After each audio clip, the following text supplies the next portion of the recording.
अस्सलाम वालेकुम and welcome to जोर का जोड़। आई होप आप लोग खैरियत से होंगे, अच्छे से अपना ख्याल रख रहे होंगे। And another day of PSL season 8। मगर जो पिछला दिन गुजरा उसमें कुछ थोड़ा बहुत नया था, मगर कुछ कोयटा ग्लैडिएटर्स के हिसाब से नया नहीं था। मतलब एक वक्त ऐसा आ गया, अब लग रहा है कि कराची किंग्स और कोयटा ग्लैडिएटर कहते हैं हमने जीतना ही नहीं, हम जीतना ही नहीं जाते। पता नहीं क्या लगेगा कि ये अब पार्टी स्पॉइल कर भी पाएंगे किसी के कि नहीं। सो बात करेंगे कल के मैच के हवाले से। आज भी होना है एक मुकाबला, उस हवाले से भी डिस्कशन होगी।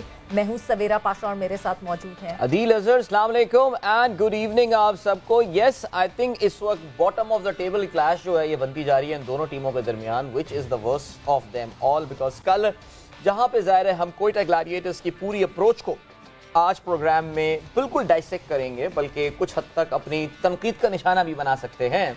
वहाँ पे लाहौर कलंदर्स ने जिस तरह कल रिमार्केबल कमबैक किया है, I mean from 50 for the loss of 7 wickets, वहाँ से कौन सोच सकता था। जस्ट इमेजिन द ऑड्स जो कि उस वक्त आपको लाहौर कलंदर्स में मिल सकते होंगे। वैसे ही काफ़ी बैटिंग फॉर्म्स आजकल इन्वॉल्व हो गई हैं क्रिकेट में, तो यू कैन इमेजिन कि क्या होगा सिलसिला। बहरहाल जी, तो आज का प्रोग्राम ये भी बात करेंगे और एक और मैच होना है रावलपिंडी स्टेडियम में, एक बार फिर से क्रिकेट रिटर्न होगी तो उस पर भी हम बात करेंगे। Karachi Kings of course will be in action against IU। लेकिन अपने स्टूडियो में पहले हम खुशामदीद कहते हैं एक बार फिर से लाला को। शाहिद खान आफरीदी साहब हमारे साथ मौजूद है। अस्सलाम वालेकुम जी। अस्सलाम वालेकुम। वालेकुम अस्सलाम लाला। लाला हमसे थोड़े से नाराज हैं वो कैसे की प्रेडिक्शन के हवाले से। वो बाद में बात करूंगा। पहले वो तीन लोगों को जरा इंट्रोड्यूस कराएं। बिल्कुल, चलें जी। अपने लाहौर के दोस्तों को भी हम खुशामदीद कहते हैं प्रोग्राम में। अस्सलाम वालेकुम Misba, Iram, Imam, how are you guys doing? जी अस्सलाम वालेकुम। वालेकुम अस्सलाम। मिसबा भाई अभी तक मेरे ख्याल से थोड़ा सा नहीं आए या थोड़ा लेट आएंगे। मिसबा भाई बिल्कुल नहीं आएंगे। मिसबा भाई स्काइप पर हैं आज हमारे साथ। और आपको दिख नहीं रहे, हमें दिख रहे हैं मिसबा भाई। कैसे हैं मिसबा आप? खैरियत? अल्हम्दुलिल्लाह मैं ठीक ठाक हूँ, आप सब ठीक है? बिल्कुल खैरियत से। और इंजी भाई भी है। इंजी भाई ने भी ज्वाइन किया है। सो अस्सलाम वालेकुम इंजी भाई। जी वालेकुम अस्सलाम, और मेरा भी सारों को सलाम। वालेकुम सलाम रहमतुल्लाह। इंजी भाई सालगिरह, आज इंजी भाई की सालगिरह है। ये तो आज इंजी भाई की सालगिरह है। सबसे पहले जो है आपको बहुत बहुत मुबारक हो आपकी सालगिरह की। और जो है आप हमारे साथ यहाँ बैठे होते तो हम जरूर केक काटते आपके साथ, मगर ये देखें एहतमाम है। इंजी भाई एहतमाम किया। इंजी भाई ये देखें चाट भी और समोसा भी रखा हुआ है इंजी भाई। जी बस इसका मतलब है कि मैं खुद याली चीजें मिस करूंगा साथ। नहीं आप ऑर्डर कर ले अपने होटल। नहीं मिसबा, इंजी भाई की सेहत का तकाजा है कि आप ये चीजें मिस करें, बिकॉज हम चाहते हैं कि आप बहुत लंबी उम्र गुजारें और ऐसे ही मौजूद रहें यहाँ पे। वैसे एक फैक्ट है, वैसे माशाल्लाह शायद दोनों में दोस्ती इतनी है, मैं वाकई पता है मैं दाढ़ी के कलर से पहचाना कि ये मुशी भाई हैं या इंजी भाई हैं, इससे फर्क से ही अंदाजा हुआ। लेकिन बहरहाल चलें जी, चलें गाइस मैच जी। जलाल कुछ कहना चाह रहे हैं? कौन मैं? मुझे लगा आप कुछ कहना चाह रहे हैं। अच्छा चलें जी, alright. So this is it. अब पाकिस्तान सुपर लीग में ऑफ कोर्स कल का जो मैच हुआ, नेचुरली उसके हवाले से बात करेंगे। Quetta Gladiators versus Lahore Qalandars. पहले इस मैच की जरा समरी देख लेते हैं, टॉप परफॉर्मर्स पे नजर डाल लेते हैं, पॉइंट्स टेबल पर नजर डाल लेते हैं, और फिर हमारे इस जबरदस्त से पैनल के साथ जो है वो हम इनकी परफॉर्मेंस का जो है वो डाइसेक्शन भी शुरू करेंगे। Alright, so Quetta Gladiators, well Lahore Qalandars batted first, और जैसे कि हम बात कर चुके हैं 50 रन पे 7 खिलाड़ी आउट। उस वक्त लग यही रहा था कि शायद इस PSL का लोएस्ट स्कोर ये बनेगा, लेकिन उसके बाद remarkable comeback. Sikandar Raza, what a signing he is proving to be for Lahore Qalandars. और सिकंदर रजा ने जो है वो धुआंधार 71 रन बनाए, 34 गेंदों पे 8 चौके और 3 छक्के इसमें शामिल थे। इनका बड़ा अच्छा साथ दिया राशिद खान ने, जो कि अपनी अब बाकायदा ऑलराउंड कारकर्दगी जो है इस टूर्नामेंट में दिखा रहे हैं। क्योंकि राशिद ने 21 रन बनाए, लेकिन I think in the context of the game this was very important. अगर हम बॉलिंग के हवाले से बात करें तो कोयटा ग्लैडिएटर्स के लिए जो पिक ऑफ द बॉलर रहे वो रहे मोहम्मद नवाज। हमने नवाज के हवाले से बात की थी। फाइनली पहली एक परफॉर्मेंस नवाज की जिसके बारे में he can feel very good about. 19 run देकर 2 खिलाड़ियों को आउट किया अपने 3 ओवर्स में। 2 विकेटें भी नवीन उल हक ने हासिल की, but he prove to be expensive. He gave 36 in his 4। जवाब में वेल स्टार्ट कोयटा ग्लैडिएटर्स का तो बहुत अच्छा रहा, और विल स्मीड ने जो है वो इनिंग को एक अच्छा इम्पीटस प्रोवाइड किया। यासिर खान उनके साथ थे, लेकिन कहना यह पड़ेगा कि 2 विकेटें गिरने के बाद Quetta just lost their way.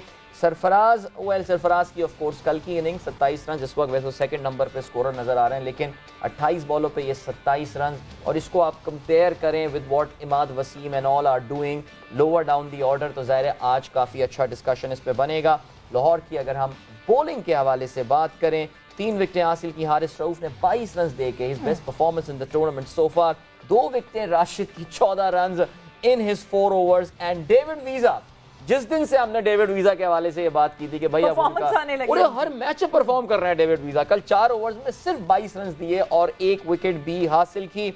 Sikandar Raza man of the match रहे। लाहौर कलंदर्स ये मैच 17 रन से जीतने में कामयाब हुए और बिल्कुल कंट्रास्ट में थी दोनों। अगर हम इनिंग्स की बात करते हैं तो बिल्कुल कंट्रास्ट में थी। यानी अगर मैं लाहौर कलंदर्स की बात करूं तो शुरू में आपको एक कोलैप्स दिखा और उसके बाद रिकवर किया। दूसरी तरफ Quetta Gladiators started so strong and then the collapse triggered at the almost at the mid or end of the innings. So moving on further, points table पे इस वक्त क्या सिचुएशन है? जी बिल्कुल, लाहौर कलंदर्स ने अपनी position as the top team in HBL PSL अपनी consolidate कर दी है। Defending champion, they are looking very good to retain this crown, but it's too early. Multan Sultan number 2 दूसरी रिप्रेजेंटेशन पे काफी मुल्तान सुल्तान एक्शन में भी नहीं है। इस्लामाबाद यूनाइटेड आज एक्शन में ऑफ कोर्स नजर आने वाली है। 5 पॉइंट्स के बाद 6 उनके जो हैं 5 मैचेस के बाद 6 पॉइंट्स है। पेशावर ज़ल्मी नंबर 4 पर, Karachi Kings is at number 5 and again जो मैं बार बार बात बोल रहा हूँ, sitting comfortably at the bottom Quetta Gladiators, यानी उनको कुछ मूड भी नहीं लग रहा आगे मूव करने का। इस वक्त 2 पॉइंट्स के साथ दे आर एट नंबर 6। बिल्कुल जी, मुश्किलात बहुत हैं कोयटा ग्लैडिएटर्स के लिए। अच्छा, 2 के हमने डिस्कशन और इसकी शुरू कर दी है लाहौर कलंदर्स और कोयटा ग्लैडिएटर के हवाले से, बट बिकॉज आज मौका है और जाहिर सी बात है जब भी हमारे पैनल में किसी की सालगिरह तो ऐसा कैसे कि थोड़ी सी उस बारे में बात ना करें। साथ ही साथ मुश्ताक अहमद मुशी भाई ने भी हमें ज्वाइन इन कर लिया है। सो आपको भी खुशामदीद मुशी भाई। और कहाँ गए इंजी भाई? इंजी भाई कहाँ गए? अरे बर्थडे बॉय आ जाएंगे, कहना भी आ जाएंगे। अच्छा, जो भाई बर्थडे बॉय को भी बुला लें, क्योंकि अब जो है हम थोड़ा सा सवालात का सिलसिला वो शुरू करेंगे उस हिसाब से। लाला, आपकी कोई मेमोरी इंजी भाई के साथ ऐसी कोई खास मेमोरी? एनजी भाई के साथ मेरा बड़ा ज़बरदस्त बहुत खूबसूरत वक्त गुजरा है, और क्योंकि सीनियर भी थे, छोटे भाइयों की तरह ही ख्याल रखा हमारा। और क्योंकि एनजी भाई की इतनी रिस्पेक्ट, इतना सारा कुछ हम करते थे, तो उनके साथ हम शैतानी करने का तो नहीं सोच सकते थे, लेकिन उनके साथ फुटबॉल में उनको हम लाजमी खेलते हुए ना तंग करते थे। हम चाहते थे कि उनको गुस्सा आए, वो गुस्सा में ना देखना होता था एनजी भाई का कि किसी न किसी तरीके से उनको तंग किया जाए, लेकिन ज्यादा नहीं। तो एनजी भाई के साथ मेरा अल्हम्दुलिल्लाह एक बहुत ही खूबसूरत सफर रहा है। और जितने बड़े क्रिकेटर थे, अल्हम्दुलिल्लाह ये उन लोगों में से हैं कि जिनकी मैं हमेशा दिल से इज्जत करता हूँ। इन्होंने क्योंकि इन्होंने हमें अपने छोटे भाइयों की तरह लेके चले, तो एक बहुत ज़बरदस्त क्रिकेटर के साथ एक बहुत खूबसूरत दिल के मालिक हैं, एक बड़े खूबसूरत इंसान है। तो ये एक इंसान के लिए बहुत होता है कि अगर वो इंसान खूबसूरत इंसान है। तो मुशी भाई आपके बेस्ट फ्रेंड की बर्थडे है आज, आपको तो आज हमें गाना सुनाना चाहिए मुशी भाई। बिस्मिल्लाहिर्रहमानिर्रहीम, अस्सलाम वालेकुम। गाना तो पता, मगर मैं एक शेर सुना देता हूँ। क्योंकि मेरे पास तो शेर और शायरी है। शायद को पता है मुझे गाने तो आते नहीं इतने, अगर कोई गुनगुनाता भी हो तो वो बड़े प्यारे से। एनजी भाई दिन पे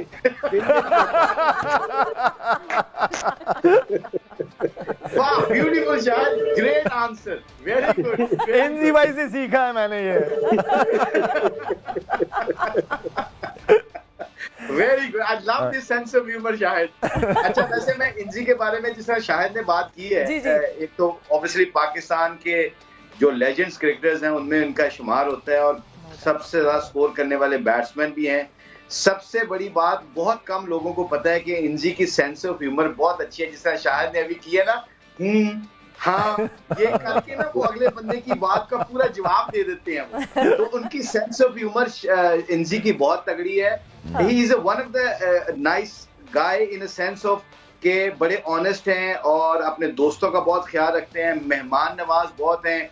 लोगों को पता है कि शाहिद ने जैसे बात की ना कि क्रिकेटर अच्छा होना बड़ी अच्छी बात है, पाकिस्तान को सर्व करना, बट एक अच्छा इंसान होना बहुत जरूरी होता है, क्योंकि फिर आपकी इज्जत बाद में आपके स्कोर या आपकी परफॉर्मेंस नहीं करवाती, वो आपके कुलीग्स आपकी इज्जत तब करते हैं जब आप अच्छे इंसान होते हैं, जब आप मेहमान नवाज होते हैं। और इंजी को अल्लाह ने बड़ी खूबियों से नवाजा हुआ है कि वो बहुत अच्छे मेहमान नवाज हैं, खुद अपने हाथों से खाना खिलाते हैं, बल्कि खुद नहीं, इनकी फैमिली में इनके जितने भी बच्चे हैं माशाल्लाह से, वो जो मेहमान आते हैं उनको खुद अपने हाथों से सर्व करते हैं, उनकी खिदमत करते हैं। तो ये इंजी की सबसे बड़ी खूबियां हैं। जो स्कोरों का तो जैसे आपने माशाल्लाह पूरा कल के मैच के स्टैट्स भी निकाल दिए, स्कोर कार्ड भी निकाल दिया।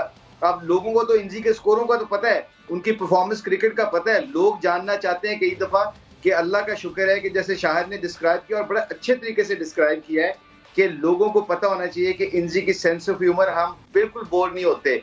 जब इंजी, सईद भाई या हम सारे बैठे होते हैं ना, तो we just laugh and laugh and laugh. और सबसे बड़ी बात एंड में जब वही कहूंगा कि अल्लाह का शुक्र है, दीन से बड़ी मोहब्बत करते हैं, अल्लाह के रास्ते में निकल अल्लाह का पैगाम पहुंचाते हैं जब भी इनके पास टाइम होता है। So he's been very devoted to Islam also, which is a very good news as a role model.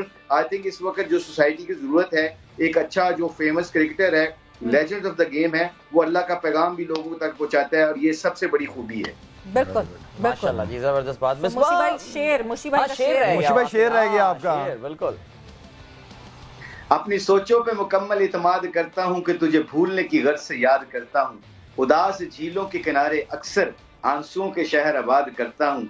जब भी इंजी तेरा नाम लेता हूँ, दिल से इंतकाम लेता हूँ। चले जी, मिसबा पे जाते हैं जी। चला गया कि जो आप मेरा नाम लेके इंतकाम लेते हैं, मैं यही जरा मैं सियाक व सबाक के हवाले से तशरीह भी कर रहा को सोच रहा था मैं, इसकी कुछ पूछी जाए इसकी तशरीह। इंतकाम ले रहे हैं, कौन से इंतकाम किससे ले रहे हैं? देखो ना, देखो यही तो आप लोगों की, आप लोग पकड़ते नहीं अल्फाजों को। पकड़ना, इंतकाम का मतलब है इतनी दूर क्यों है, कोल हो, इस वक्त पास बैठे हो, बातें कर रहे हो, गपशप लगा रहे हो, ये बात होती है। चलें, वेरी गुड सर, बिल्कुल। ये हम इसकी रिकॉर्डिंग में फिर दोबारा बैठ के सुनूंगा एक बार, और कहीं रब पैदा करने की कोशिश करते हैं। चलें जी, अब जरा मिसबा पे भी आते हैं ना, जरा मिसबा से भी बात करते हैं। और जाहिर है मिसबा, जब आपके करियर का आगाज हुआ होगा, इंजी भाई वाज ऑलरेडी अ स्टार, कोई मेमोरी वगैरह शेयर करें उनके साथ, जो आपने ट्रैवल भी बहुत किया है, खेले भी बहुत होंगे? ज़्यादा नहीं खेले। देखो, लाला की तरह बात मैं करूँगा कि जाहिर है बहुत सीनियर थे उस टाइम जब टीम में आए। हम तो कोशिश करते थे कि सिर्फ फुटबॉल में ही उनके सामने यानी ना आने की कोशिश नहीं, बल्कि वैसे भी ड्रेसिंग रूम में भी सामने ना ही आए बेहतर है। लेकिन बहुत कुछ सीखने को मिला। ऑब्वियसली वो जो बैटिंग है, यूसुफ भाई और इंजी भाई जाहिर है उस वक्त बहुत बड़े स्टार थे। और मैं लकी हूँ कि मैं जब आया हूँ पाकिस्तान टीम में, तो उससे पहले न्यूजीलैंड टूर से पहले मैंने रन्स किए थे डोमेस्टिक में, एक आइलैंड ट्रॉफी टॉप की थी। तो उस टाइम पे 2 टीमें बनाई पाकिस्तान क्रिकेट बोर्ड ने, पाकिस्तान ए बनाई और सीनियर टीम। तो हमारे मैचेस हुए, तो उसमें मुझे मौका मिला इंजी भाई के साथ बैटिंग करने का भी ऑब्वियसली। और वो मेरे लिए एक बहुत, वो फर्स्ट टाइम मुझे याद है पेशावर में, मेरे लिए वो ऐसी याद थी कि जो जैसे बंदा, मुझे ऐसे लग रहा था कि मैं ख्वाब देख रहा हूँ, मैं सामने इंजमामुल हक खेल रहा हूँ, मैं उनके साथ खेल रहा हूँ। तो आई थिंक वो आज तक मुझे वो मैच नहीं भूला। और वो जो सिचुएशन, बल्कि मिक्स एंड मैच थी शायद टीम, क्योंकि उसमें मिक्स प्लेयर थे। तो मैं खेल रहा था पाकिस्तान टीम, इंजी भाई के साथ बैटिंग करना। तो I think that was something very very special. और उसके बाद आया टीम में आया न्यूजीलैंड में। सो बहुत एक मेरे लिए वसीम भाई, इंजी भाई के साथ खेलना, ड्रेसिंग रूम शेयर करना, मेरे लिए बहुत ही एक स्पेशल किस्म का मोमेंट। जबरदस्त, बिल्कुल। इरम से कुछ सुनते हैं, फिर उसके बाद जरा इमाम पे भी जाएंगे, कुछ जरा फैमिली मैटर्स, बहुत ज्यादा डिटेल में नहीं, लेकिन कुछ जरा जानने की कोशिश करेंगे। Iram, few words of tribute for great Inzamam-ul हक। सबसे पहले तो मैं बहुत बहुत सालगिरह मुबारक कहती हूँ। मैंने यही है कि इनको देखा तो है खेलते हुए, लेकिन तब बहुत छोटी थी मैं कि मुझे इतना कुछ याद तो नहीं है इनकी कोई इतनी इनिंग्स, लेकिन ज़रूर इनकी बैटिंग के बारे में बहुत कुछ सुना है। ये लेजेंड हैं। और हाँ, अपने पेरेंट्स से बहुत ज़्यादा सुना है।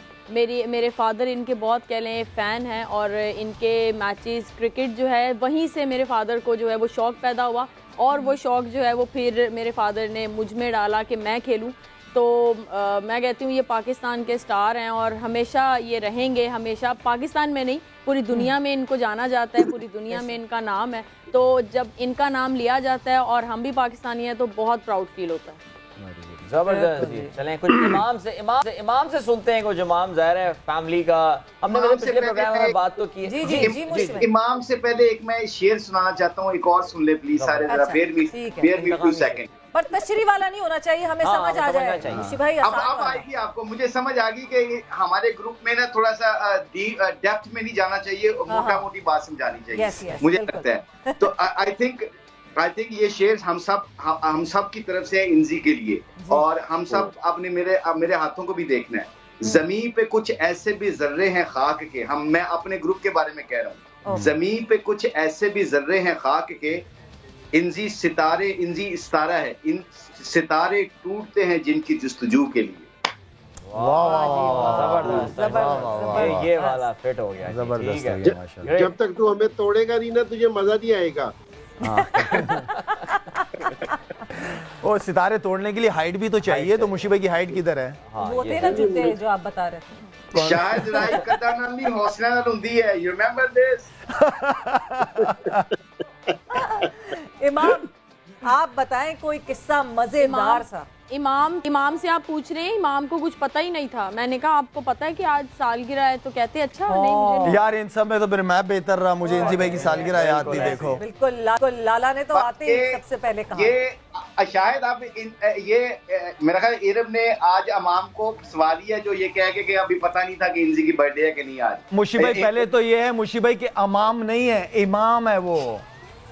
हाँ very good, thank you very much. Please Mushi भाई इतने अरसे से मैं अमाम तो शबर वाली जगह होती है ना, हमाम है मुशी भाई, वो हमाम है, ये इमाम है। वेरी गुड, जिसे मैं आपको शाहिद कहता हूँ। नहीं वो आपको वैसे सुनने में लगता है शाहद कहते हैं, शाहद। हाँ शाहद, जिस मोहब्बत से कहते हैं, लेकिन मुशी भाई आपको शाहद कहते हैं। शाहद कहते हैं, सही है शाहद। अच्छा चलें जी, ग्रेट। इमाम, हाँ जी इमाम, हाँ सही है। हाँ। पहले तो ये इरम मजाक कर रही है, मैंने सबसे पहले मैंने कर दिया था। वेरी गुड इमाम, वेरी गुड।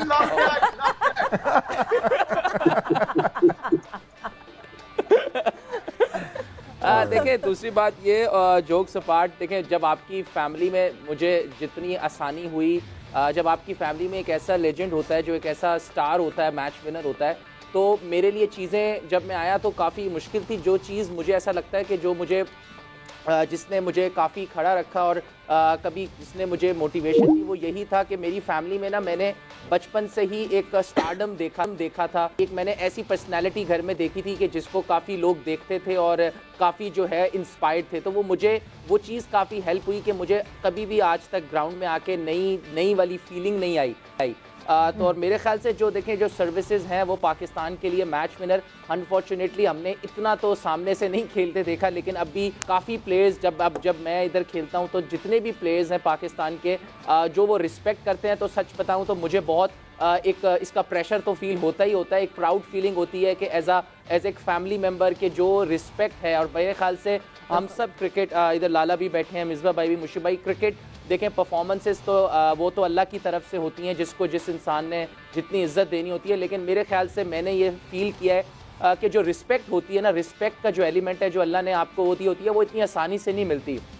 वो आपके अच्छे कामों और जो आप जो छोड़ के जाते हो वो उसी से मिलती है। और जो मेरे ख्याल से चाचू ने वो एक अपनी टीम में एक बना के दी, जो कैप्टन और जो इनके प्लेयर्स स्पेशली अंडर खेले हैं, वो जितनी इनकी रिस्पेक्ट करते हैं, वो मेरे ख्याल से मुझे पर्सनली बहुत खुशी होती है। और वो एक जब इंसान ऐसी छाप छोड़ देता है तो उससे मेरे ख्याल से आगे वाले जनरेशन के लिए इजी हो जाता है। और मेरे ख्याल से जितनी इनकी परफॉर्मेंस है, मैं परफॉर्मेंसेस पे तो बात नहीं करूँगा, वो मैच विनर है उतना तो मैं अभी कुछ कर नहीं सका, लेकिन ये एक अच्छी एक मेरे लिए चीज़ होती है कि एक आपके घर में एक रोल मॉडल होना तो आपके लिए एक ईजी होता है, एक प्रेशर भी होता है और एक आपके लिए एक रोल टू फॉलो भी होता है कि जो आपके उसके पीछे चल सको और आपके लिए एक ईजी लाइफ हो जाती है कि आपको एक पाथ मिल जाता है और विजन मिल जाता है। और ज़रा सा भी जब 19-20 होता है तो डांट भी आ जाती है और एक फ़ौरन फ़ोन कॉल भी आ जाती है तो वो भी एक इंसान के लिए अच्छा होता है कि आप अपने इंसान और अपने गोल से दूर ना हटो। गुड, ब्रिलियंट, सपोर्ट सिस्टम बहुत स्ट्रॉन्ग सपोर्ट सिस्टम इमाम के लिए। और अब दी बर्थडे बॉय इंजी भाई, कोई ऐसा वाकया, क्योंकि टीम के साथ इतना ट्रैवल करते हैं कि टीम सेकंड फैमिली तो टीम ही हो जाती है, कहीं बर्थडे कोई ऐसी मनाई हो टीम के साथ, कोई ऐसा कोई मजेदार कोई वाकया आपको अगर याद हो? सारों से पहले तो मैं सारों का शुक्रिया अदा करूंगा क्योंकि जी मैंने कहा कि ये सारा मेरे लिए कह रहा था। मैं बेटर सोच रहा था कि ये सारी चीजें मेरे में है भी या नहीं है, क्योंकि जो ये सारे कह रहे हैं इनकी बड़ी मेहरबानी। और मैं काफी सीनियर हूँ क्योंकि जी जिस तरह ये इमाम खेल रहे हैं या दूसरे हैं, इनसे मैं सीनियर हूँ। तो अब मैं जो महसूस करता हूँ ना कि जो आपने परफॉर्मेंस दी है, आपको देख के उसको खुशी जरूर होती है। और जो चीज़ मैं अच्छी नहीं कर सका तो मुझे आज उसका ना बहुत ज़्यादा रिग्रेट महसूस होता है, क्योंकि जी मैं कुछ चीज़ अच्छी नहीं कर सका। ये नहीं कि परफॉर्मेंस के वाइज, परफॉर्मेंस से नहीं, परफॉर्मेंस जितनी अल्लाह ने मेरे से करवाई है, मैं समझता हूँ कि मैं ऐसा प्लेयर नहीं था जितनी अल्लाह ने मेरे से करवा दी। लेकिन मेरी जो दूसरी चीज़ें थी उसमें मैं रिग्रेट महसूस करता हूँ। और ये बिल्कुल सही बात है कि जी आप है ना, जिस टाइम आपका बिहेवियर अच्छा होता है, आप लोगों के साथ अच्छा मिलते हो। मैं सिर्फ इस चीज़ पे सिर्फ एक, अगर किसी ने दुनिया के मज़े लेने हैं ना, दुनिया के मज़े लेने हैं, तो वो अपनी जुबान को मीठा कर ले, तो वो पूरी दुनिया के मज़े लेगा। और दूसरी चीज़ ये कि मैं ये कहूँगा कि जी जिस तरह यहाँ शाहिद बैठा है, इसकी भी बड़ी परफॉर्मेंस है, अल्लाह ने इसको बहुत फेम दिया है कि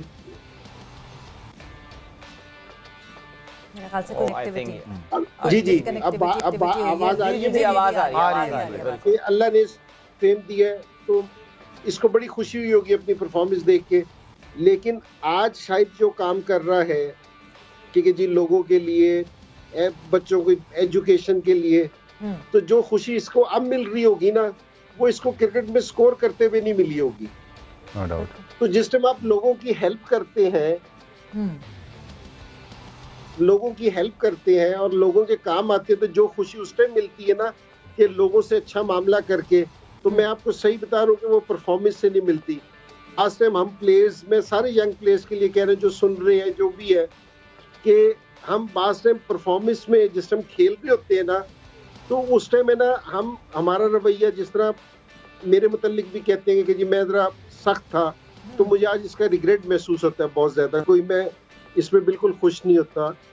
सो जिस टाइम आप इस टाइम हम्बल होते हो ना, तो फिर ये वाली चीज़ें ना आपको बाद में ना बहुत मज़ा देती हैं। बेशक ये आप है ना बहुत इंजॉय करते हो इस चीज़ से।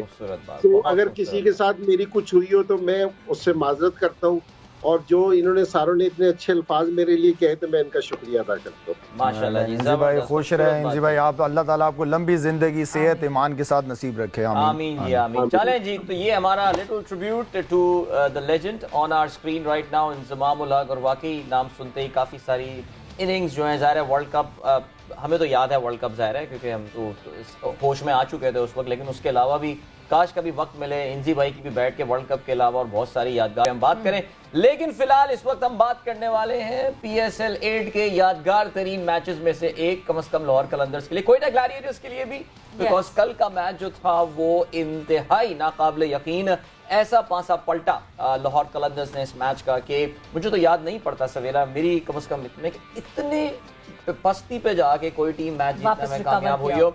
सो स्टार्ट करते हैं डिस्कशन। लाला आपसे हम बात करते हैं 50 for 7, उसके बाद तकरीबन 100 रन के करीब और बनाए लाहौर कलंदर्स ने।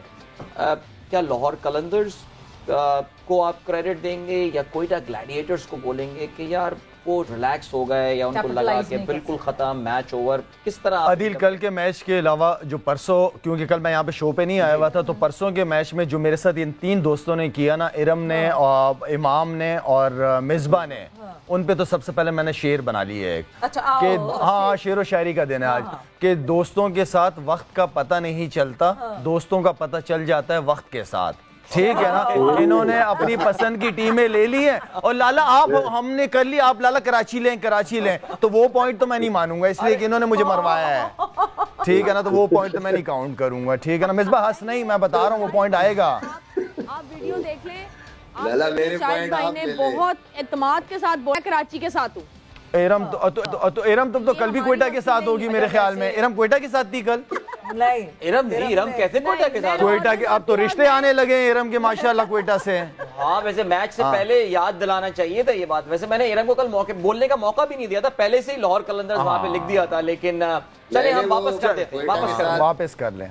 जी जाएंगी, लेकिन वो नहीं, लेकिन मैं वो PSL के बाद जाएंगी। कल मैच में मौजूद थी। कल मैच में मौजूद थी। अच्छा चले ठीक है। अच्छा जो कल मैच में मौजूद थी। वेल डन, आप लाला ने देखे होंगे ट्वीट। अच्छा जी, हाँ ट्वीट इनके फौरन आ जाते हैं। अच्छा जी, जहां तक ताल्लुक है कल के मैच का, मैं तो ज्यादा कुछ नहीं कहूंगा इसलिए कि मैंने जो क्वेटा के हवाले से बात करनी थी वो मैंने PSL शुरू होने से पहले नदीम उमर साहब से सारी बात कर ली थी कि ये चीज अगर इस तरह होती तो ज्यादा अच्छा PSL एंजॉय करते आप लोग, लेकिन मैं नहीं चाहता कि मैं यहाँ पे बैठ के और ज्यादा वो करूं। मैं ये कहूंगा कि कल की अगर अपॉर्चुनिटी मिस कर दी है, बिल्कुल इतना बड़ा मौका किसी टीम को अगर मिला हो और उसके बावजूद वो मिस कर दे, तो मेरे ख्याल में उसके बारे में क्या बात की जा सकती है। मैं तो समझता हूँ कि ना ही बोलूँ तो बेहतर है, और मेरे ख्याल में अगले साल के लिए वो लोग फोकस करें। क्या गलतियां उनसे 2 साल से कंटिन्यू हो रही हैं कि बॉटम पे खत्म कर रहे हैं वो लोग, तो ये बड़ा सीरियस कंसर्न है उनके लिए। 2 साल से बियॉन्ड जा रही है, बिल्कुल 2 साल से बियॉन्ड, तकरीबन 4था साल चल रहा है। क्वेटा ग्लैडिएटर्स कोई जिंदगी के आसार नजर नहीं आ रहे हैं। तो बहुत मुश्किलात में है इस वक्त और बाकी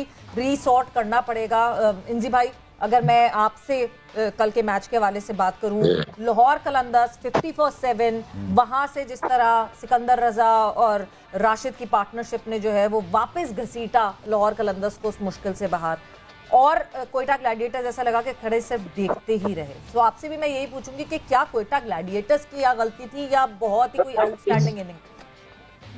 नहीं, सारों से पहले तो लाहौर को मुबारकबाद देनी चाहिए क्योंकि जी क्वेटा जैसा खेला, लेकिन जिस तरह उन्होंने कम बैक किया ना, ये एक टीम की निशानी है क्योंकि जी जिसमें जो इस टाइम अच्छी क्रिकेट खेल रही होती है ना, क्योंकि जी 50 पे भी 7 आउट होने के बाद उनका जो एक ही प्रोफेशनल प्लेयर था उसने ना वहां से लेके गया, और बॉलिंग में हालांकि एक टाइम क्वेटा के 5 ओवरों में मेरे ख्याल में 50 रन हो गया था, 5.2 में 52 रन थे और कोई आउट नहीं था।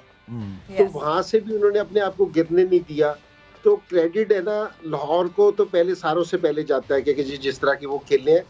तो फिर मैं कहूँगा कि शाइन की कैप्टनसी का यहाँ जरूर अमल दखल है क्योंकि जी वो किसी भी मौके पे घबराता नहीं है। तो ये पहले सारों से पहले तारीफ तो लाहौर की है।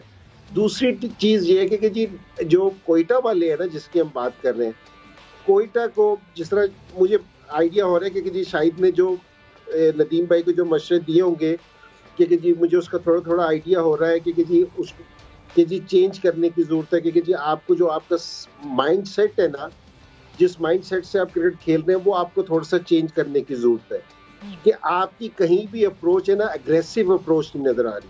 मैं सिर्फ कल के मैच की नहीं बात कर रहा, ये काफी सारे मैचों के रिजल्ट के बाद इस तरह का एक रिजल्ट आता है कि इनकी अप्रोच आपको कहीं भी एग्रेसिव नजर नहीं आएगी क्योंकि जी आपको ना नजर आ रहा हो। जिस तरह मैं आपको एक मिसाल देता हूँ कि जिस तरह ज़ल्मी का और लाहौर का मैच था, बड़ा क्रंच मैच था दोनों का। तो सारे ड्यू का जो भी टीम टॉस जीत रही है तो वो पहले कोशिश कर रही है कि जी हमें ना बॉलिंग कर ले, तो उन्होंने कहा कि जी हम बैटिंग करेंगे। ये एक कॉन्फिडेंट टीम का ना एक है कि जी वो लेते हैं कि जी थोड़ा सा डिफरेंट करते हैं। क्वेटा वाले बेचारे नहीं कर सके। तो मेरा ये ख्याल है क्वेटा वालों को थोड़ा सा अपना ना माइंड सेट चेंज करना पड़ेगा, थोड़ी सी नई चीजें इन्वॉल्व करनी पड़ेंगी अपने साथ है ना, और उसके अलावा क्रिकेट खेलेंगे। ये सारे टाइम है ना लोकल प्लेयर्स के ऊपर चलते रहे क्योंकि जी लोकल प्लेयर्स इनका परफॉर्म कर रहे हैं। तो बास टाइम आपको है ना अपना जो जिस पैटर्न से आप खेल रहे होते हैं ना उससे आपको हट के खेलना पड़ता है। ये अगर हालांकि बहुत उधर उनके जो कैंप में है, मोइन बहुत एक्सपीरियंस आदमी है, मुझे पता है कि उसको क्रिकेट की बहुत समझ है, लेकिन मेरी नहीं समझ आ रहा क्योंकि जी और सरफराज को भी मैं कहूँगा कि ये एक्सपीरियंस कैप्टन है। ठीक है कि जी अब उसकी परफॉर्मेंस में आप अच्छे होने का मतलब ये नहीं है कि जी आप सारे टाइम है ना आप है ना खेलने के वो उस पर रहते हो, लेकिन आपको चेंज करना पड़ेगा इन चीज़ों को ना। आपको कोई चीज़ नहीं, लेकिन आपको जो सा अपना माइंड है ना, जो आप जिस माइंड के साथ खेल रहे हैं वो आपको चेंज करना पड़ेगा, मेरा ये ख्याल है। बिल्कुल, और आप जो फाइटिंग स्पिरिट की बात कर रहे हैं ना, वो फाइटिंग स्पिरिट एक्चुअली दिखी नहीं। और जो बॉडी लैंग्वेज भी कोयटा की कल थी ज़ाहिर है, उसके मुकाबले में अभी इंजी भाई ने इमाम जिक्र भी किया शाहीन की कैप्टनसी के हवाले से। I think everyone was taken by surprise जब शाहीन ने अपने आप को प्रमोट किया बैटिंग ऑर्डर में। यानी उस वक्त सिकंदर रजा भी आ सकते थे, राशिद खान, डेविड वीज़ा, लेकिन शाहीन खुद प्रमोट करके अपने आप को आए। 16 रन गालिबन उन्होंने बनाए थे, 2 चौके भी उन्होंने मारे। आई थिंक बहुत कुछ बताता है ये। आई थिंक कलंदर्स के इस माइंडसेट के हवाले से इमाम और ख़ास तौर से शाहीन की कैप्टनसी की जो अप्रोच है, इतना अग्रेशन ज़रा कम ही हमारे यहाँ पाकिस्तान में कम नज़र आता है। Because generally we are a safety first kind of a nation कि जी पहले ज़रा मैच बचाओ फिर आगे देखते हैं। सो क्या कहेंगे इस अप्रोच के हवाले से इमाम?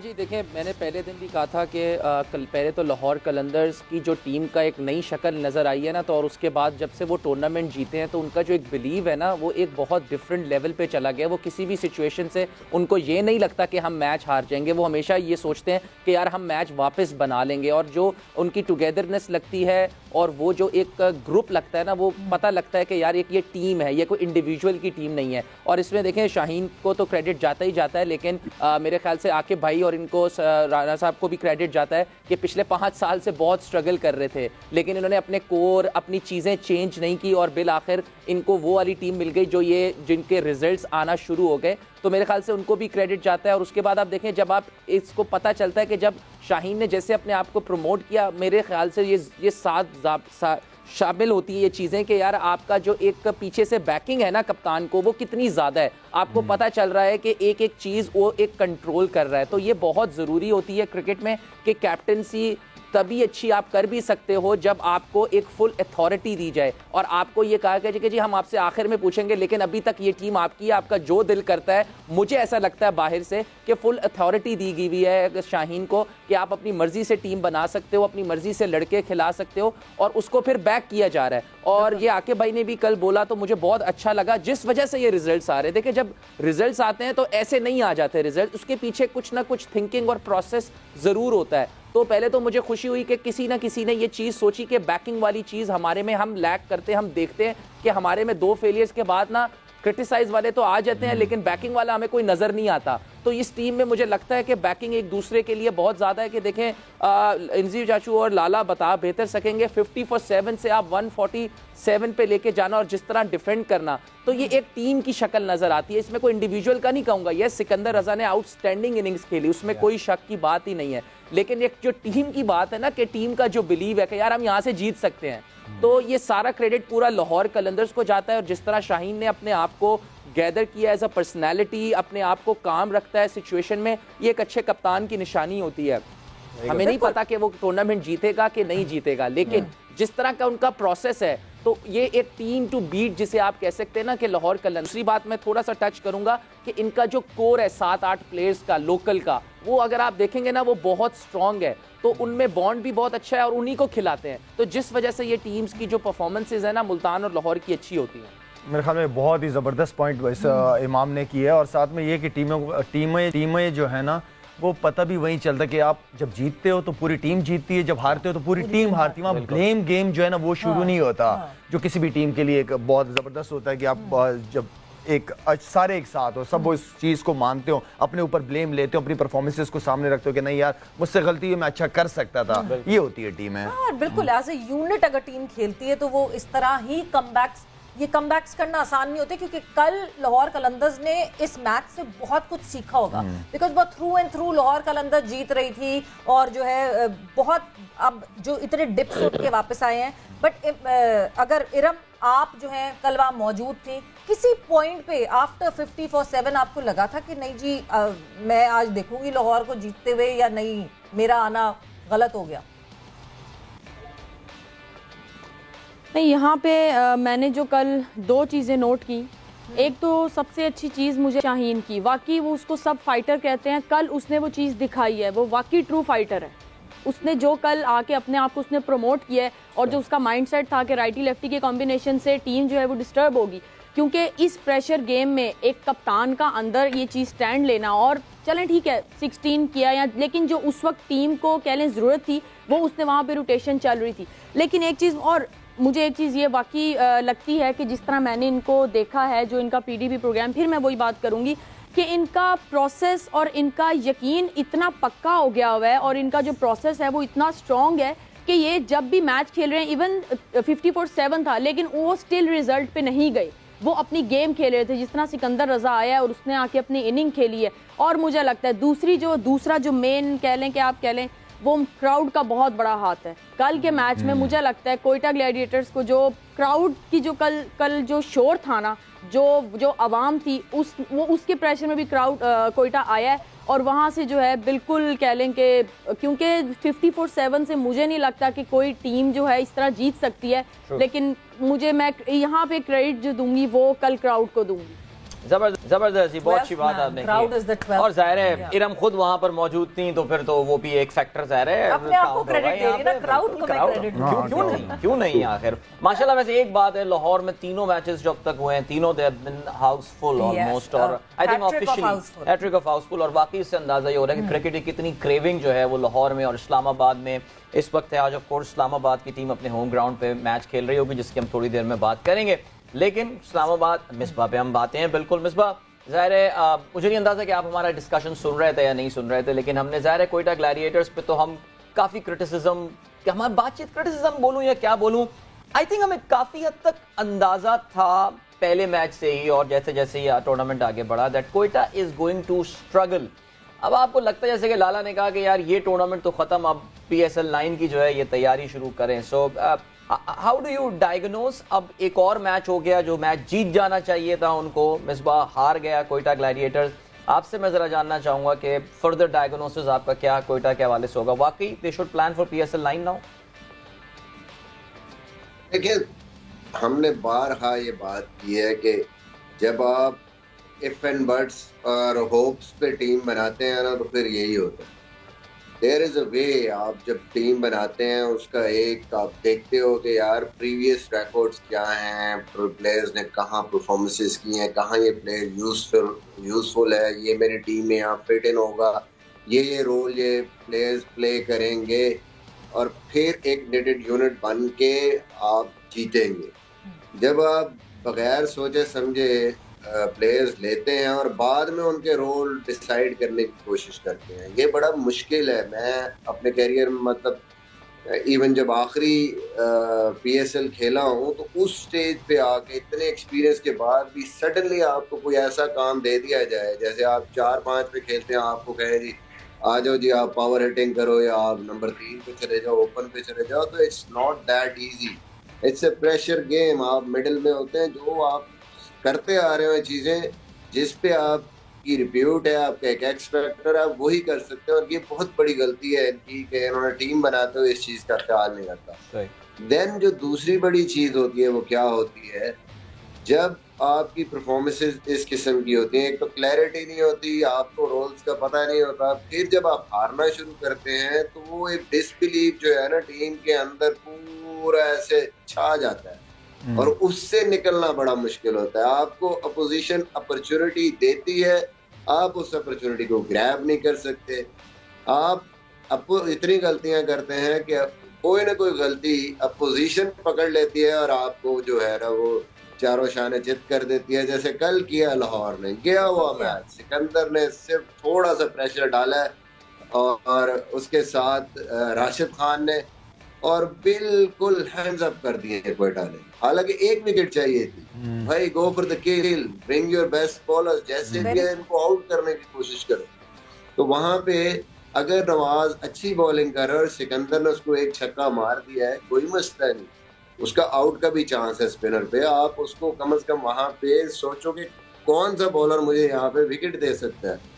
लेकिन if it's not happening, it's not happening. This is sometime in life this goes like that. और जब आपका अच्छा टाइम नहीं जा रहा होता, जो कि आपकी अपनी गलतियों की वजह से नहीं जा रहा होता, तो जो चीज आपको मिलनी चाहिए आप हासिल कर सकते हैं, वो भी हाथ से निकल जाती है। Hats off to Lahore Qalandars, Sikandar Raza, they believed, और जितनी जबरदस्त इनिंग राशिद खान ने खेली है और शाहीन का आना, हर कोई कह रहा था कि शाहीन मेन बैट्समैन पड़े क्यों आया, बट शाहीन अच्छा खेल लेता है। अभी भी मैं समझता हूँ कि वो रन आउट हो गया, थोड़ा सा बुखलाहट में वो चला गया, वो अच्छी बैटिंग कर लेता है क्योंकि मैंने उसको पाकिस्तान टीम में देखा है, और स्पेशली लेफ्ट आर्म स्पिनर, वो नवाज के 4 ओवर थे वो ये सोच के आया था, तो देयर माइंड इज वर्किंग और वो अंडर प्रेशर नहीं है, वो अपने डिसीजंस ले रहे हैं, वो ये नहीं सोच रहे कि ये ना हो जाए ये ना हो जाए, जो उनको नजर आ रहा है वो कर रहे हैं, and that is I think एक वो निशानी है एक अच्छी टीम की और चैंपियन टीम की, जो कि बहुत इस टाइम जबरदस्त क्रिकेट खेल। मिसबा, लेकिन अगर 148 किए उन्होंने, ठीक है उन्होंने बॉलिंग में मिसिंग की हैं, लेकिन 148 रन अब बैट्समैनों की भी अगर आप देखें तो बैट्समैन भी उनके पास कोई आम से बैट्समैन तो नहीं है, बड़ी अच्छी बैटिंग लाइन अप है, और जिस तरह इंजी भाई ने कहा था कि 50 पे तो उनका कोई आउट ही नहीं था, इतना अच्छा स्टार्ट था, उसके बाद अगर नीचे देखें तो बॉलों की तादाद ज्यादा है, रनों की तादाद कम है, उस मोमेंटम को क्यों नहीं चलने दिया उन्होंने? आपकी बात बिल्कुल ठीक है लाला, ये तो दोनों तरफ है, मतलब आपने पहले चांस दिया, आपने पहले चांस दिया बॉलिंग में, फिर आपको बैटिंग में आपके ओपनर्स ने चांस दिया और बिल्कुल मैच एक तरफ कर दिया उन्होंने, and then you have no clue, Rashid Khan जैसा वर्ल्ड क्लास स्पिनर आया, आपको कुछ समझ नहीं, कोई प्लान समझ नहीं आई कि कैसे आपने उसको मतलब रन बॉल भी खेलना है तो कैसे खेलना है। जैसे सरफराज ने अपने आप को अगर प्रमोट किया है पिछले मैचों में, तो यहाँ पे भी अगर 6 ओवर खत्म हुए थे तो जैसे शाहीन ने सोचा है, एक मैच जो जीते हैं उसमें सरफराज 3 पे आया था ना, तो उस पे अगर वो खेल गए थे ऊपर से तो फिर वो प्रमोट कर देता अपने आप को। नो डाउट जितनी मर्जी आप स्ट्रेटजी बना लें, गंदी बैटिंग हुई है, इतनी बैटिंग को ये ईरान आराम से करने चाहिए थे, बट छोटी छोटी गलतियां अपोजिशन कैपिटलाइज करती है। मुझे नहीं समझ आती, मैं कभी भी लाहौर कलंदर के अगेंस्ट खेलूं तो मैं टॉस जीत के कभी भी बॉलिंग ना करूं, क्योंकि मुझे पता है their strength, world class bowling lineup है, उन्होंने 120 भी अगर वो करेंगे ना तो किसी हिसाब से वो चेस कराएंगे, क्योंकि वो अपने रिसोर्सेज को उस तरीके से यूटिलाइज करेंगे। तो स्टार्ट से ही आपने जो है ना, आपने पता नहीं क्या सोचा, और आपकी बैटिंग पहले भी लड़खड़ाई हुई है और आपने एक जो मैच जीता भी है वो डिफेंड करते हुए जीता है, देन व्हाई नॉट, और आपने अपनी बॉलिंग स्ट्रॉन्ग भी की है, और एक क्लियर कट एक चीज नजर आ रही है यहाँ पे कि ज्यादातर टीमें पहले खेल के जीत रही है, तो सारी चीजें मिल मिला के ना, छोटी छोटी चीजें मिल मिला के वो आपकी हार की वजह बनती हैं। You just keep on throwing opportunities, और अपोजिशन जाहिर है जब तगड़ी टीम होगी वो किसी न किसी अपॉर्चुनिटी जो आप उसको देंगे उस पर वो कैपिटलाइज कर जाएगी, और लाहौर कर गई वो कैपिटलाइज उसको। अच्छा इधर मैं इस चीज पे ना, शाहिद ने जो चीज पूछी है ना, इसका मैं थोड़ा सा इस पे बात करना चाह रहा हूँ कि जिस तरह ये लाहौर के ये 7 आउट हो गए थे ना 50 पे, सो हम T20 में ये कहते हैं कि जी हम है ना, जो एक रिदम है ना, एक पेस है, बेशक विकेटें गिर जाए आप उसको ना ड्रॉप होने दो, कि बेशक लाहौर की टीम 70 पे आउट हो जाती लेकिन वो अपना रिदम को ड्रॉप नहीं होने देना चाहिए था। तो क्योंकि हमने ये वाली गलती कहा कि हम जिस समय इस्लामाबाद से खेल रहे थे जिसमें बाबर ने 75 किया था, हमने उस टाइम ये सोचा कि हमने कहा कि जरा यार थोड़ा सा ना जरा स्लो डाउन हो जाओ और फिर बाद में हम इसको पकड़ लेंगे, तो हम बाद में रिदम है ना अपना पिक नहीं कर सके वापसी, कि वो हमारी प्लानिंग गलत थी। लेकिन हम अगर लास्ट मैच जो हम खेले हैं जिसमें हमारे 3 आउट हो गए, हमने कहा 3 आउट हो जाए, हम 70 पे आउट हो जाए, लेकिन हमने अपनी पेस है ना, रिदम को स्लो नहीं करना, हमने करना अटैक ही है। तो उसमें यह है कि जी बॉलर्स को है ना, दूसरी टीम को है ना फर्क पड़ता है, ठीक है जी, जिस टाइम आप स्लो कर देते हो ना, जिस तरह कोयटा ने स्लो करके क्या किया, वो जो 149 का टारगेट था वो 200 पे ले गए थे, एवरेज बढ़ गई थी, एवरेज बढ़ गई थी 200। आपका जिस टाइम 5 ओवरों में 50 था, आप खेल उसी पे रहे हो, आके आपने 27 किया, 28 बॉलों पे किया, आपने ये उल्टा अपनी टीम को नुकसान पहुंचा दिया। आप एवरेज, आप मेन बैट्समैन होके आप एवरेज 7 से आप एवरेज उठा के 11 पे ले गए अपनी, तो 11 पे जिस आप एवरेज ले जाओगे तो दूसरी टीम का तो स्कोर फिर यही हो गया ना, 10 की अगर एवरेज, उनका स्कोर तो 200 हो गया। तो ये वही मैं कह रहा हूँ कि ये जिस माइंडसेट के साथ खेल रहे हैं ना, अपना माइंडसेट इनको चेंज करना चाहिए, क्योंकि बिल्कुल है ना जी। स्लो, मेरा मतलब है कि जी खेलने की कोशिश करें कि जी टाइम गुजर जाए, T20 में टाइम नहीं गुजरना, आप इसमें सिर्फ एक चीज है कि आपको अटैक करना पड़ेगा, आपको जो अपना रिदम है ना, जो पेस है, आप उसको नहीं तोड़ सकते। और लाहौर ने भी यही किया। अगर सिकंदर रजा ने आके अगर खेला, हालांकि उसका तो कोशिश ये होनी चाहिए थी कि मैं 20 ओवर खेलूं, उसने 34 बॉलों में 70 कर दिया, तो उसने वाली पेस को नहीं ब्रेक किया कि आके अपना अटैक रखा, तो दूसरी टीम अंडर प्रेशर आई थे। तो ये कोयटा वाले ना, ये अपना माइंड सेट जिसकी पहले मैंने बात की थी ना, ये उनका वाला बेहतर नहीं है, क्योंकि ये अपनी पेस को स्लो 20 ओवर खेलने की कोशिश करते हैं। बिल्कुल। और T20 में सबसे ज्यादा जरूरी यही होता है कि मोमेंटम जो है ना, वो मोमेंटम शिफ्ट नहीं होना चाहिए। एक टीम से दूसरी टीम की तरफ अगर मोमेंटम शिफ्ट हो गया तो वो टीम कैपिटलाइज कर सकती है। एंड शायद बीच में जो शाहीन का आना था वो उस मोमेंटम शिफ्ट को हेल्प किया जो सिकंदर ने फिर कैरी किया। बट हम बात करेंगे और डिटेल में, वक्त एक ब्रेक का हुआ, ब्रेक पर जा रहे हैं, ब्रेक से वापस आते हैं तो डिस्कशन करेंगे। जोर का जोड़ में एक दफा फिर से खुशामदीद। और ब्रेक पे जाने से पहले काफी डिटेल में हमने बात की जो कल मैच खेला गया था, लाहौर कलंदर्स वर्सेस कोयटा ग्लैडिएटर, जो कि शुरुआत ऐसी हुई थी, लग ये रहा था कि लाहौर आज नहीं जीत पाएगा और फॉर अ चेंज कोयटा जीत जाएगा। बट कोयटा मेड श्योर कि नहीं भाई, नहीं जीत सकते। लाहौर कलंदर ने 17 रन से ये जीत हासिल की। बट अभी भी हम बहुत डिकोड करने की मुसलसल कोशिश कर रहे हैं, बट कुछ पता नहीं चल रहा कि लाहौर कलंदर्स क्या, कोयटा ग्लैडिएटर्स क्या करे और क्या ना करे। राइट। चलें जरा अपने, अब क्योंकि अभी ज़ाहिर थोड़ी ही देर में जो है वो हम अगले मैच की तरफ जाएंगे, लेकिन एक खिलाड़ी, कल नवाज ने भी परफॉर्म कर दिया, लेकिन एक खिलाड़ी जिसकी परफॉर्मेंस पे हमने काफ़ी तफसील से कल बात की थी, और आज अगर हम कल के मैच में भी देखें तो इफ्तिखार अहमद जो हैं वो परफॉर्म नहीं कर पाए, आए और जाकर चले गए। लाला, मैं आपसे भी जानना चाहूँगा ये बात का कि क्या देखें, इफ्तिखार का जो मैं अभी एक स्टैटिस्टिक्स देख रहा था, PSL 8 में जिन खिलाड़ियों ने भी 100 से ऊपर रन्स किए हैं, इफ्तिखार का स्ट्राइक रेट सबसे कम है उनमें, सिर्फ 103 के स्ट्राइक रेट से इफ्तिखार ने बैटिंग की है। आपको लगता है कि क्या बहुत प्रेशर इफ्तिखार पे आ गया, जो परफॉर्मेंस का 6 बॉलों पे 6 छक्के मार के आ रहा था कोयटा में, और कुछ जिस तरह की चीज़ थी, वरना हम सब एक्सपेक्ट कर रहे थे कि इफ्तिखार एक्स फैक्टर साबित हो सकता है इस टूर्नामेंट में। देखें, अगर इफ्तिखार की आप लास्ट 1-1.5-2 साल की परफॉर्मेंसेस देखें ना, इवन कि डोमेस्टिक हो या T10 है या T20 बांग्लादेश वगैरह, उस लड़के ने परफॉर्म किया कर रहा है, बिल्कुल कर रहा है, ठीक है ना। उसने बड़ी अच्छी परफॉर्मेंसेस दी हैं, और हम यही उम्मीद कर रहे थे कि कोयटा की जो टीम का जो मेन प्लेयर मुझे नज़र आ रहा था वो इफ्तिखार ही नज़र आ रहा था मिडिल ऑर्डर में, ठीक है। तो लेकिन उससे वो परफॉर्मेंसेस नहीं हुई। हकीकत में उसको अच्छे खासे ओवर भी मिले, कम बॉलें भी मिली, लेकिन जो एक्सपेक्टेशन थी वो पूरी नहीं कर पाया। और अभी भी मैं पॉजिटिव हूँ कि जितने भी कोयटा के मैचेस हैं उसकी 1-2 इनिंगें जो हैं वो हमें नजर आएंगी। वो उस लड़के ने बड़ा इंप्रूव किया, तगड़ा प्लेयर है और वो टीम मैन है। तो हो जाता है कभी कभार प्लेयरों से परफॉर्मेंसेस नहीं होती, लेकिन अच्छा ही होता है। वो शायद इफ्तिमीनिया जो था वो शायद उसको जो है वो बहुत ज्यादा बहुत क्रिएट हो गई, शायद उसका प्रेशर शायद एक क्रिएट हो गया। बट जहां हम बात कर रहे हैं कि कल टर्न अराउंड किसने किया मैच, लाहौर कलंदर्स की तरफ से सिकंदर रजा, जिन्होंने पूरा ही वो कहते हैं ना मोमेंटम शिफ्ट कर दिया लाहौर कलंदर्स की तरफ, उनसे की गुफ्तगू कादिर ख्वाजा ने क्या बात की, आइए आपको सुनाते हैं, देखा। इस वक्त लाहौर कलंदर के सिकंदर रजा मौजूद हैं, जो कि जिम्बाब्वे की टीम से भी खेलते हैं। सिकंदर भाई, हमने वर्ल्ड कप में तो आपके बड़े बड़े ज़बरदस्त बॉलिंग भी देखी है और छक्के भी देखे हैं। लाहौर कलंदर्स की टीम का कम्बिनेशन और माहौल कैसा लगा आपको? जी माशाल्लाह, माहौल तो टीम का बहुत अच्छा है और कॉम्बिनेशंस भी अच्छा है। अगर आपकी टीम जीत रही है और माशाल्लाह कंसिस्टेंटली परफॉर्म कर रही है, चाहे वो as a batting unit as a bowling unit है। सिकंदर भाई, हमने देखा है आप बॉल को ना छुपा के करते हैं, तो कोई डर होता है कि बॉल ना ले जाए आपसे? क्या किस लिए छुपा के क्यों करते हैं, कि बैट्समैन को नजर ना आए? क्या इसके पीछे लॉजिक क्या है?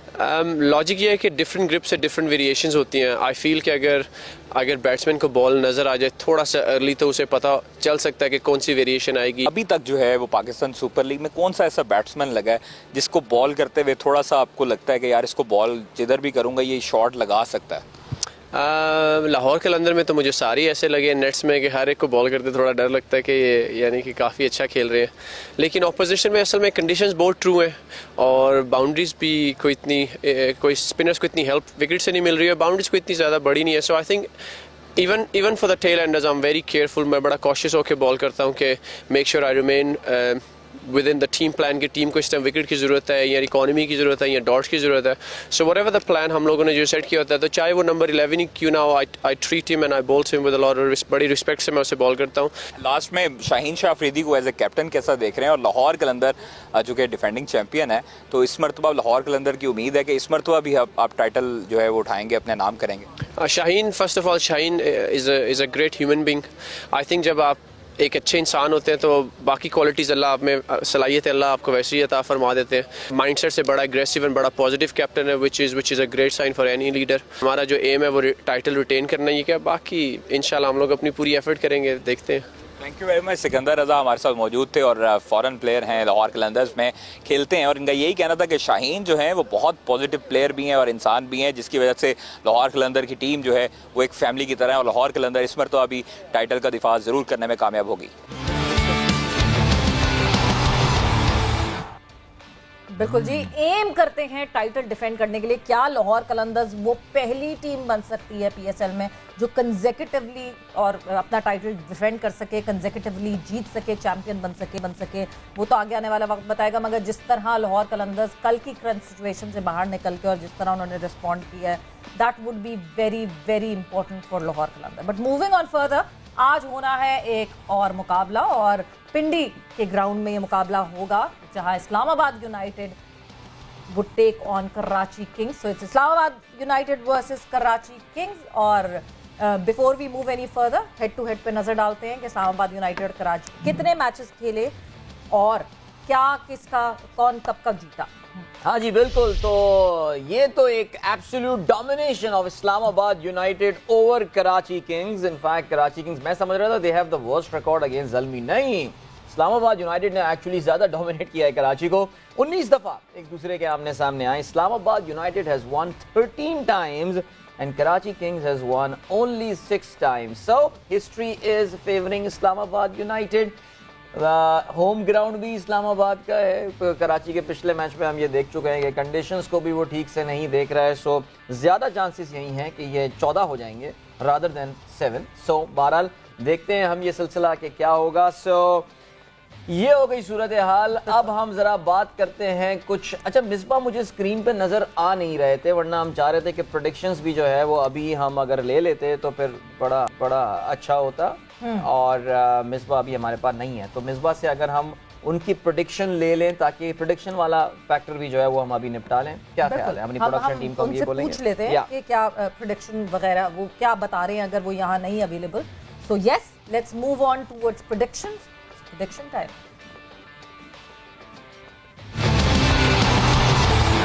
We have the first prediction of the day, which is from Lala और सवेरा. वो क्या है? लाहौर कलंदर्स. लाहौर कलंदर्स. जैसे इरम भी हमें पता है लाहौर ही कहेंगे, इरम का भी हम लॉक कर देते हैं. राइट इरम?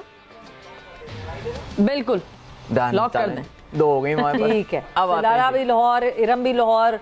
इंजी भाई?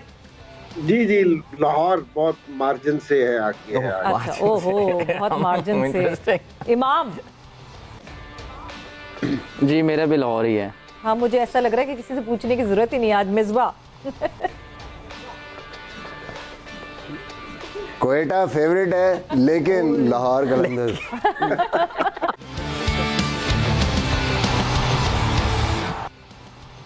कोयटा फेवरेट है वैसे. 50 पे जब 7 आउट थे तो कोयटा फेवरेट ही लग रहा था, लेकिन लाहौर कलंदर्स और वैसे ही हुआ. यानी मिसबा तो अब जिसे कहना चाहिए कोई नजूमी से बन गए हैं, भविष्यवाणी दे रहे हैं. चले जी, तो मिसबा ने अपनी लीड जो है वो बरकरार रखी है. 24 पॉइंट्स उनके हो चुके हैं. He got 12 right. Amazing. 22 points हैं इमाम के. He got 11 rights and right. Iram 20 point हैं और लाला के 9. लाला 50-50 चल रहा है सिलसिला. बिल्कुल दिल और दिमाग वाला मामला. 18 पॉइंट लाला के जो है वो हो चुके हैं इस वक्त. हम बड़े मैचों के प्लेयर हैं जी, आने दें अभी आगे मैचेस एक साथ जी. गुड. सो हमें मिसबा ने भी ज्वाइन इन कर लिया है. सो प्रेडिक्शन का हम सिलसिला शुरू करते हैं इरम से. जी इरम? जी इस्लामाबाद, आज मैं इस्लामाबाद के साथ जाऊंगी. जाएंगी? इस्लामाबाद के साथ जाएंगे. ठीक है. तो इस्लामाबाद इरम के लिए इस्लामाबाद की टीम. इमाम? जी मैं भी इस्लामाबाद के साथ जाऊंगा और क्योंकि होम ग्राउंड में पहला मैच खेल रहे हैं तो मैं चाहता हूं कि उनको क्राउड की सपोर्ट भी है, तो मैं चाहूंगा इस्लामाबाद जीते। मिसबा का तो हमें पता ही होगा। मिसबा कुछ बदलना तो नहीं चाह रहे आप? Just in case. आज कोई लेकिन शेकिन नहीं है, आज इस्लामाबाद। शुक्र या अल्लाह, शुक्र है। फेवरेट कोयटा है लेकिन जीतेगा वो। इस तरह के तो बयानात देता रहता है ये। लाला को खुश कर दो। चलो गुड हो गया जी लाला। मैं हमेशा अलग लूंगा। मैं खुद कह रहा हूँ कि मैं मुश्किल टीम के साथ, मैं जिस पे ज्यादा तकलीफें आती है ना, मैं उनके साथ खड़ा होता हूँ। मैं कराची के साथ हूँ जी, मैं अपने शहर के साथ हूँ। मैं मिसबा की तरह आधा तीतर आधा पटेर नहीं करूंगा। मिसबा अपने आप को ना सेव करके चलता है। हाँ ये परसों भी इन्होंने ये करता यही है, करता ये मिसबा की आदत है ये हैबिट। कुछ कह रही हैं आप? आपकी आवाज कराची के पिछले मैच में भी ऐसे ही किया था शाहिद भाई ने कि मैं तो कराची के साथ हूं और उसके बाद हम पे डाल दिया। तो हमला हुआ है लाला, डायरेक्ट हमला हुआ है डायरेक्ट। तुम्हारी मंजो दाड़ों में शादी करवाऊंगा, ठहरो। तुम मंजो दाड़ों में रहोगी। ये मिसबा भाई और इरम एक ही है भाई। मिसबा भाई और इरम के ताल्लुकात बहुत स्ट्रॉन्ग चल रहे हैं।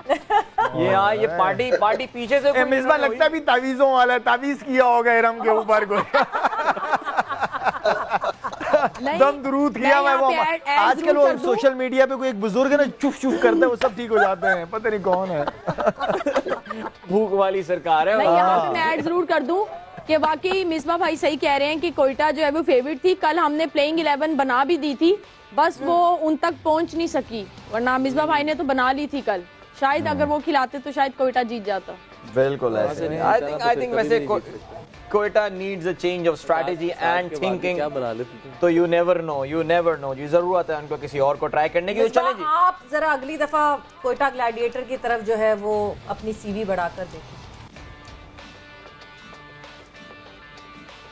नहीं, इतना सन्नाटा, इतना सोच रहा है मिसबा। आपको आवाज आ रही है? नहीं, आवाज नहीं आ रही। आवाज ही नहीं आ रही। मैंने कहा शौक में है। मेजबान ने अपनी सीवी भिजवा दी है कोयटा ग्लैडिएटर को। हाँ, कैसे पता चल गया पहले से?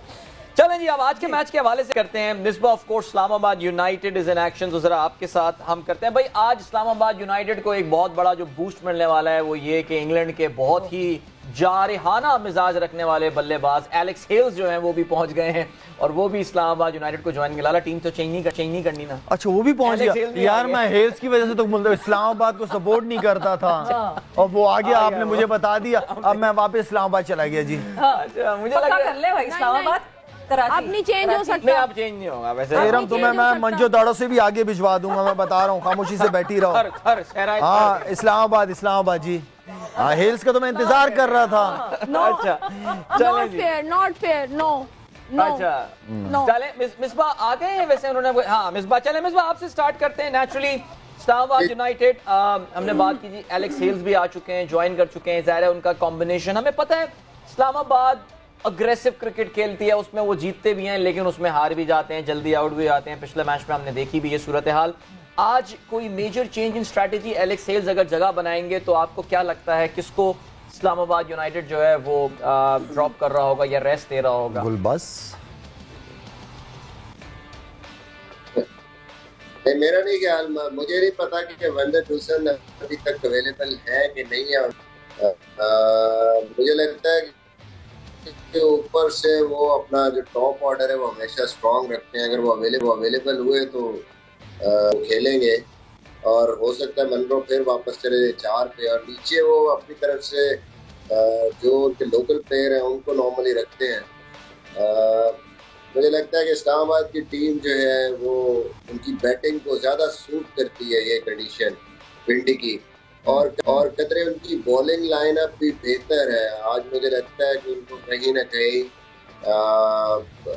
फास्ट बॉलिंग जो नया बॉल करते हैं दोनों left arm, I don't know Rumman के साथ क्या सूरत हाल है, वो बिल्कुल नहीं खेल रहे, इंजर्ड हो गए या कोई उनको कोई और, but I think Islamabad lead जी।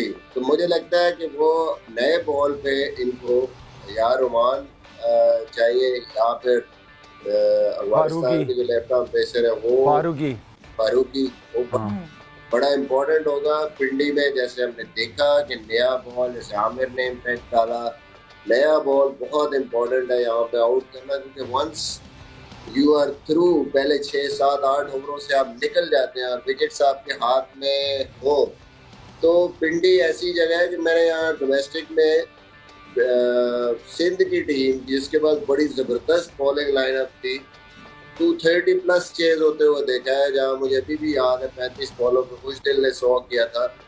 बिल्कुल पहले 6 ओवरों में कुछ कहीं पे भी नहीं थी, 7-8 ओवरों में साउदर्न पंजाब, और उसके बाद जब यहाँ स्कोर शुरू होता है ना तो फिर रुकता ही नहीं है, 10 ओवरों में 150 हो जाता है। तो यहाँ बहुत ही ज़रूरी है किसी भी टीम के लिए कि विकेट लें। विकेट लिए बगैर आपने पेशावर का मैच भी देखा कैसे उन्होंने कमबैक किया। कोई एक भी बैट्समैन अगर खड़ा हो तो बहुत मुश्किल हो जाता है उसको रोकना। 15-15, 16-16 की एवरेज भी आपको जो है ना रोकनी मुश्किल हो जाती है। तो कहीं ना कहीं इस्लामाबाद को ये सोचना है कि भाई हमारे पास फास्ट बॉलिंग मिडल की है, डेथ की भी कहीं ना कहीं हमने, चलो उसको हसन बॉल कर रहा है, ठीक है जी, आपके पास कोई ना कोई बॉलर है, लेकिन नया बॉल फर्स्ट 6 ओवर्स इम्पैक्ट जो रोमान डाल रहा था या फारूकी, दूसरे फास्ट बॉलर बार बार मुझे नाम भूल रहा है उनका, फारूकी मिसबा, उनके फारूकी जी, बिल्कुल उनका इम्पैक्ट लाना बहुत जरूरी है। क्योंकि आप टॉम करन को भी देखें तो वो बेसिकली थोड़ी स्लगिश पिचों के ज्यादा बॉलर है, शॉर्ट बॉल को यूज करते हैं, स्लोअर वन अच्छा करते हैं, स्लो बाउंसर अच्छे करते हैं। Hasan similar sort of bowler है जो उन ड्राई कंडीशंस को ज्यादा बेहतर यूटिलाइज करता है, बट वो ही बॉलिंग वेल, वो दोनों कर सकता है। फहीम इनके पास बीच में है, तो मुझे लगता है कि नया बॉल अभी भी इनको फास्ट बॉलिंग ज़ाहिर अबरार की जगह यहाँ पे अगर आप उन दोनों में से कोई एक भी बॉलर ले आते हैं तो आपको काफी टीम जो है आपकी स्ट्रेंथन हो जाएगी। मगर आप हेल्स को किसकी जगह लाएंगे? हेल्स किसकी जगह खेलेगा? बिल्कुल हेल्स किसकी जगह आएगा मिसबा? गुलबाज? मुझे लगता है कि हेल्स खेलेगा ही खेलेगा। तो किसकी जगह ही नहीं है? गुरबाज, नहीं, टॉम करन की जगह मुझे लगता है अपना टॉप ऑर्डर नहीं छेड़ेंगे ये, वो जो 4 ऊपर के प्लेयर हैं फारूकी नहीं खेल सकेंगे। बट जीशान जमीर के बारे में सुनने में आया कि वो इंजरी की वजह से अवेलेबल नहीं है, तो फारूकी की जगह वहां पे बन सकती है। लेकिन इमर्जिंग प्लेयर तो जाहिर है उनको खिलाना है ना कोई इमर्जिंग प्लेयर तो खेलेगा। इमर्जिंग प्लेयर के बगैर तो नहीं, आप 11 में लाजमी है। तो मुझे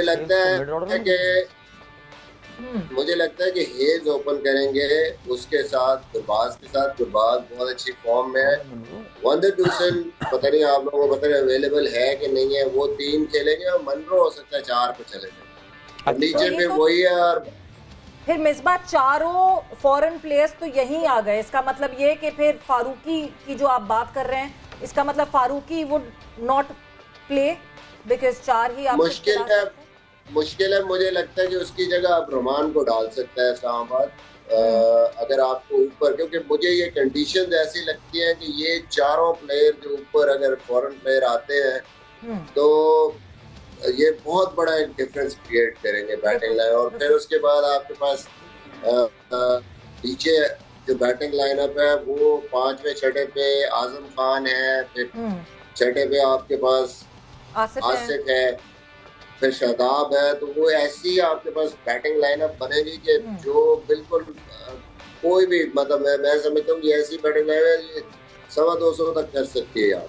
बिल्कुल नहीं, लास्ट टाइम मैं मिसबा से ही पूछना चाह रहा हूँ कि लास्ट मैच में फारूकी ने इतनी अच्छी बॉलिंग की और नेक्स्ट मैच में आपने बिठा के जीशान को खिलाया, तो इससे भी बड़ा टीम डिस्टर्ब होती है। इसलिए नया बॉल आप हर एक से तो नहीं करा सकते ना। नए बॉल के तो अपने, जिस तरह बैट्समैन मिसबा कह रहा है कि ऊपर चेंज नहीं हो सकता, इसी तरह बॉलर्स की भी उतनी बड़ी रिस्पॉन्सिबिलिटी स्टार्ट तो दोनों तरफ से आपको अच्छा चाहिए होता है। इनका इस्लामाबाद यूनाइटेड का जो जी प्लीज मैं एक चीज ऐड करना चाहूंगा कि यहाँ पे कई दफा होता क्या है कि मैचअप्स की वजह से भी आप फंस भी जाते हैं। आप मैचअप्स देखते हैं कि अच्छा सामने वाले दोनों प्लेयर लेफ्ट आर्म सीम को बड़ा अच्छा खेलते हैं, उनका रन रेट, उनका जो स्ट्राइक रेट है वो भी अच्छा है, एवरेज भी अच्छी है, वो देख के कई दफा आप चेंज करते हैं और आप ऑन ग्राउंड करंट सिचुएशन या करंट फॉर्म को ज़हन में नहीं रखते या उन कंडीशंस को ध्यान में नहीं रखते, तो उस वजह से बहुत दफा आपको इस तरीके से नुकसान भी हो जाता है। वो इनफॉर्म बंदे को आप उठाते हैं कि जी मैचअप में दूसरा जा रहा है और वो आपको कई दफा वो कहते हैं ना उल्टी पड़ जाती है, उल्टी पड़ गई सब तदबीरें। वो ये वाला हिसाब लाजमी होता है जब आप मैचअप पे नंबर्स गेम खेल रहे हो। इंजी भाई आपकी तरफ मैं आती हूँ। इस्लामाबाद यूनाइटेड इस वक्त तो बिल्कुल लग रहा है कि स्पॉइल्ड फॉर चॉइसेस है, ऑप्शंस बहुत सारे हैं, बट किसको खिलाना है, क्या सेट कॉम्बिनेशन बनाकर जो है वो, बिकॉज अपने होम ग्राउंड में इस्लामाबाद पहली दफा खेल रही है। सो क्या आपको लगता है क्या कॉम्बिनेशन बैठेगा, कौन से 4 फॉरेन प्लेयर्स आप खेलते हुए देखते हैं इस्लामाबाद की तरफ? देखिए ये जो मिसबा कह रहे हैं कि जी इस पे भी खिला सकते हैं और जो शाहिद कह रहा है उस पे भी खिला सकते हैं, लेकिन जो मेरा एक्सपीरियंस अभी तक हुआ है ना कि जी मैं इस चीज पे जाऊंगा कि आपके पास अगर आपने लॉन्गर वर्जन देखना है कि जी इसका बड़ा उसमें, तो आपके पास बॉलिंग ऐसी होनी चाहिए कि जो आपको ब्रेक थ्रू लेके दे सके। ठीक है जी, बॉलिंग आपकी ना स्ट्रांग होनी चाहिए। जो बैटिंग है ना कि जी अगर आपकी थोड़ी सी, क्योंकि जो टीम भी सेट हो जाती है ना एक दफा, जो भी प्लेयर खड़ा हो जाता है, अगर आप विकेट नहीं लेंगे, बेशक जिस तरह मिसबा ने कहा कि अगर इस्लामाबाद की याली बैटिंग 200 रन भी कर देना और अगर आपके पास याली बॉलिंग ना हुई कि जी आप आउट ना कर सके हो, तो 200 रन चेज हो जाते। मैं इसलिए आपसे कह रहा हूँ कि हम जो लास्ट मैच खेले पिशावर से, अगर हम रेगुलर हमें स्पेल्स में विकेटें ना मिलती तो मुझे ऐसा लगता था कि जिस तरह उन्होंने स्कोर कर लेना था, सिर्फ एक इमाद वसीम खड़ा हुआ और किसी ने स्कोर नहीं किया तो हम सिर्फ 24 रन से जीते। तो यहाँ अभी तक जो टूर्नामेंट ये कह रहे हैं कि जी आपके पास ऐसे बॉलर्स होने चाहिए जो आपको विकेटें लेके दे सके, और स्पेशली बीच के ओवर में। अगर आप बहुत सारी इनिंग्स अभी पीएसएल में आपने देखी कि 6 ओवर में फंस जाते हैं, लेकिन मिडल में उनके पास ऐसे बॉलर नहीं होते कि जी वो विकेटें ले सकें, तो वो है ना आगे ना फिर फंस जाते हैं, वो सारा कवर हो जाता है पीछे। तो मेरा ये ख्याल है कि जी इस्लामाबाद को ये देखना चाहिए कि आप है ना विकेटें किस तरह ले सकते हैं, क्योंकि जी आप है ना अगर रेगुलर उसमें विकेटें आपको मिल सकती हैं, आपकी 5 रेगुलर बॉलर आपके पास होना जरूरी है। और दूसरी चीज ये है कि जी एलेक्स हेल्स आप कहीं भी खिला सकते हैं, मनरो को 4 पे खिलाएंगे, खेला भी है पहले वो, लेकिन मेरे ख्याल में उसकी वाली राइट प्लेस नहीं है उसके लिए कि जी आप हो। अगर आप है ना इसमें, क्योंकि मिसबा ने तो कैप्टनसी की है, शाहिद ने तो ये पहला साल है कि नहीं खेल रहा है, इनको तो बहुत ज्यादा एक्सपीरियंस होगा मेरे साथ। आपको पास में बड़े अच्छे प्लेयर भी आपको लाइन पे बिठाने पड़ते हैं कि जी एमर्जिंग ने भी खेलना है, फिर 4 आपके ओवरसीज प्लेयर हैं, आपको काफी सारी चीजें ना मैनेज कर रहे होते हैं। तो मेरे ख्याल में कि इस्लामाबाद को कहीं ये वाली चीज मैनेज करनी पड़ेगी, लेकिन मैं इस चीज को प्रेफर करूंगा कि जी इनको अपनी पूरी जो बॉलिंग है, जो विकेट टेकिंग ऑप्शंस है, उनको उन पे है ना कंप्रोमाइज नहीं करना चाहिए। बिल्कुल, फारूकी के लिए केस स्ट्रांग होता है, फारूकी के लिए केस स्ट्रांग, एलेक्स की जगह नहीं बन रही है सर। नहीं वाकई, बल्कि मैं तो देख रहा हूँ, मुझे तो इनके जब हम स्क्वाड देखते हैं सवेरा, तो शोएब मकसूद अगर आपको याद हो तो मुल्तान सुल्तान के लिए इन्होंने काफी रन स्कोर किए थे, ये भी इनकी स्क्वाड में बैठे हुए और इनकी टीम में जो है लाला वो जगह नहीं बन पा रही है। And we know that Shoaib अच्छी हिटिंग करता है, बल्कि अब तो उन्होंने शायद 0 इन कर लिया टू T20 और T20 में काफी रन करते हैं। इरम आपसे मैं बात करता हूँ इस्लामाबाद यूनाइटेड की जो हम बात कर रहे थे, और जाहिर है naturally we'll talk about Karachi Kings later on as well कि उनके लिए ये बहुत इस वक्त desperate situation है, they have to win 3 games otherwise ये PSL उनके लिए उनकी क्विटा वाला कुछ हाल हो जाएगा। बट इरम लगता नहीं है आपको कि बहुत ज़्यादा डेटाबेस रिलायंस और ये सारी चीज़ें कुछ ज़्यादा ही अनसर्टनिटी इस्लामाबाद जो है वो अपने उसमें डेवलप कर देता है, एक कंफ्यूजन सा भी हो जाता है, एक प्लेयर परफॉर्म कर रहा है लेकिन क्यों नहीं जी, वो स्टैट्स और नंबर्स ये बताते हैं कि someone else should be playing. आपको नहीं लगता कि कहीं इस्लामाबाद इसको ओवरडू कर देता है एट टाइम्स? जी बिल्कुल, यहाँ पे मैं यही कहना चाहूँगी कि शाहिद भाई ने बिल्कुल सही बात की है कि मेरे माइंड में भी यही था कि जब फारूकी ने एक मैच में परफॉर्मेंस की तो अगले मैच में उसको बिठाने का कोई तुक नहीं बनता था।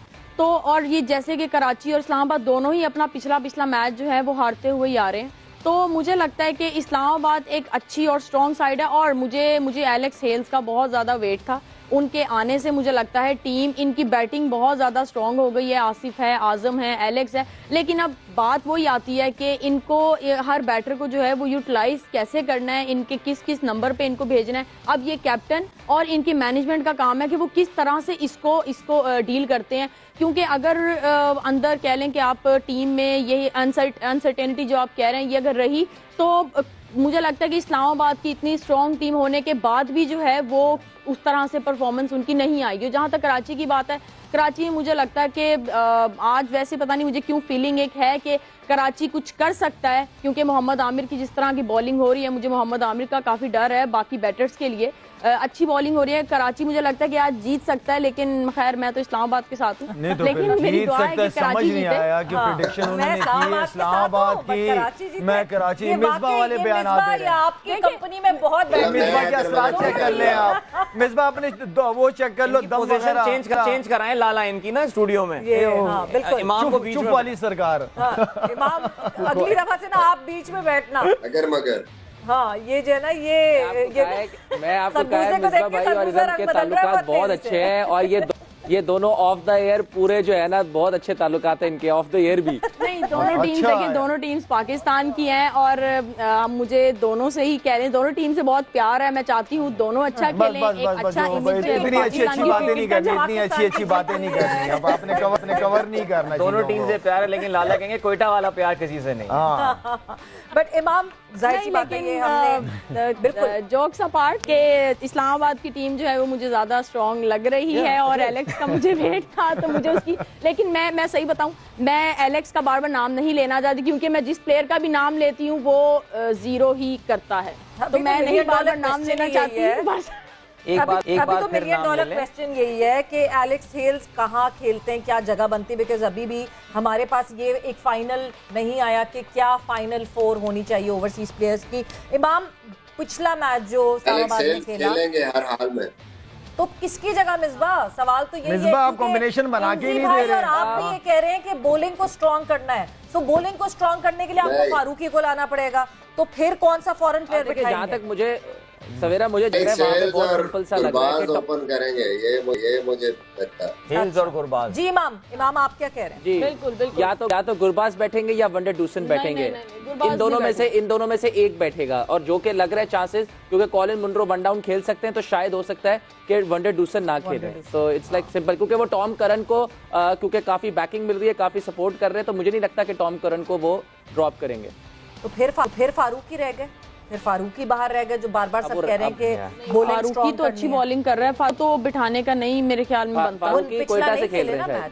नहीं देखिए ऑब्वियसली इन्होंने पैनल ने भी जो है ना वो कोयटा की तरह होमवर्क नहीं किया हुआ। मसला ये है कि ये मजाक में क्या है, छोड़ देनी चाहिए।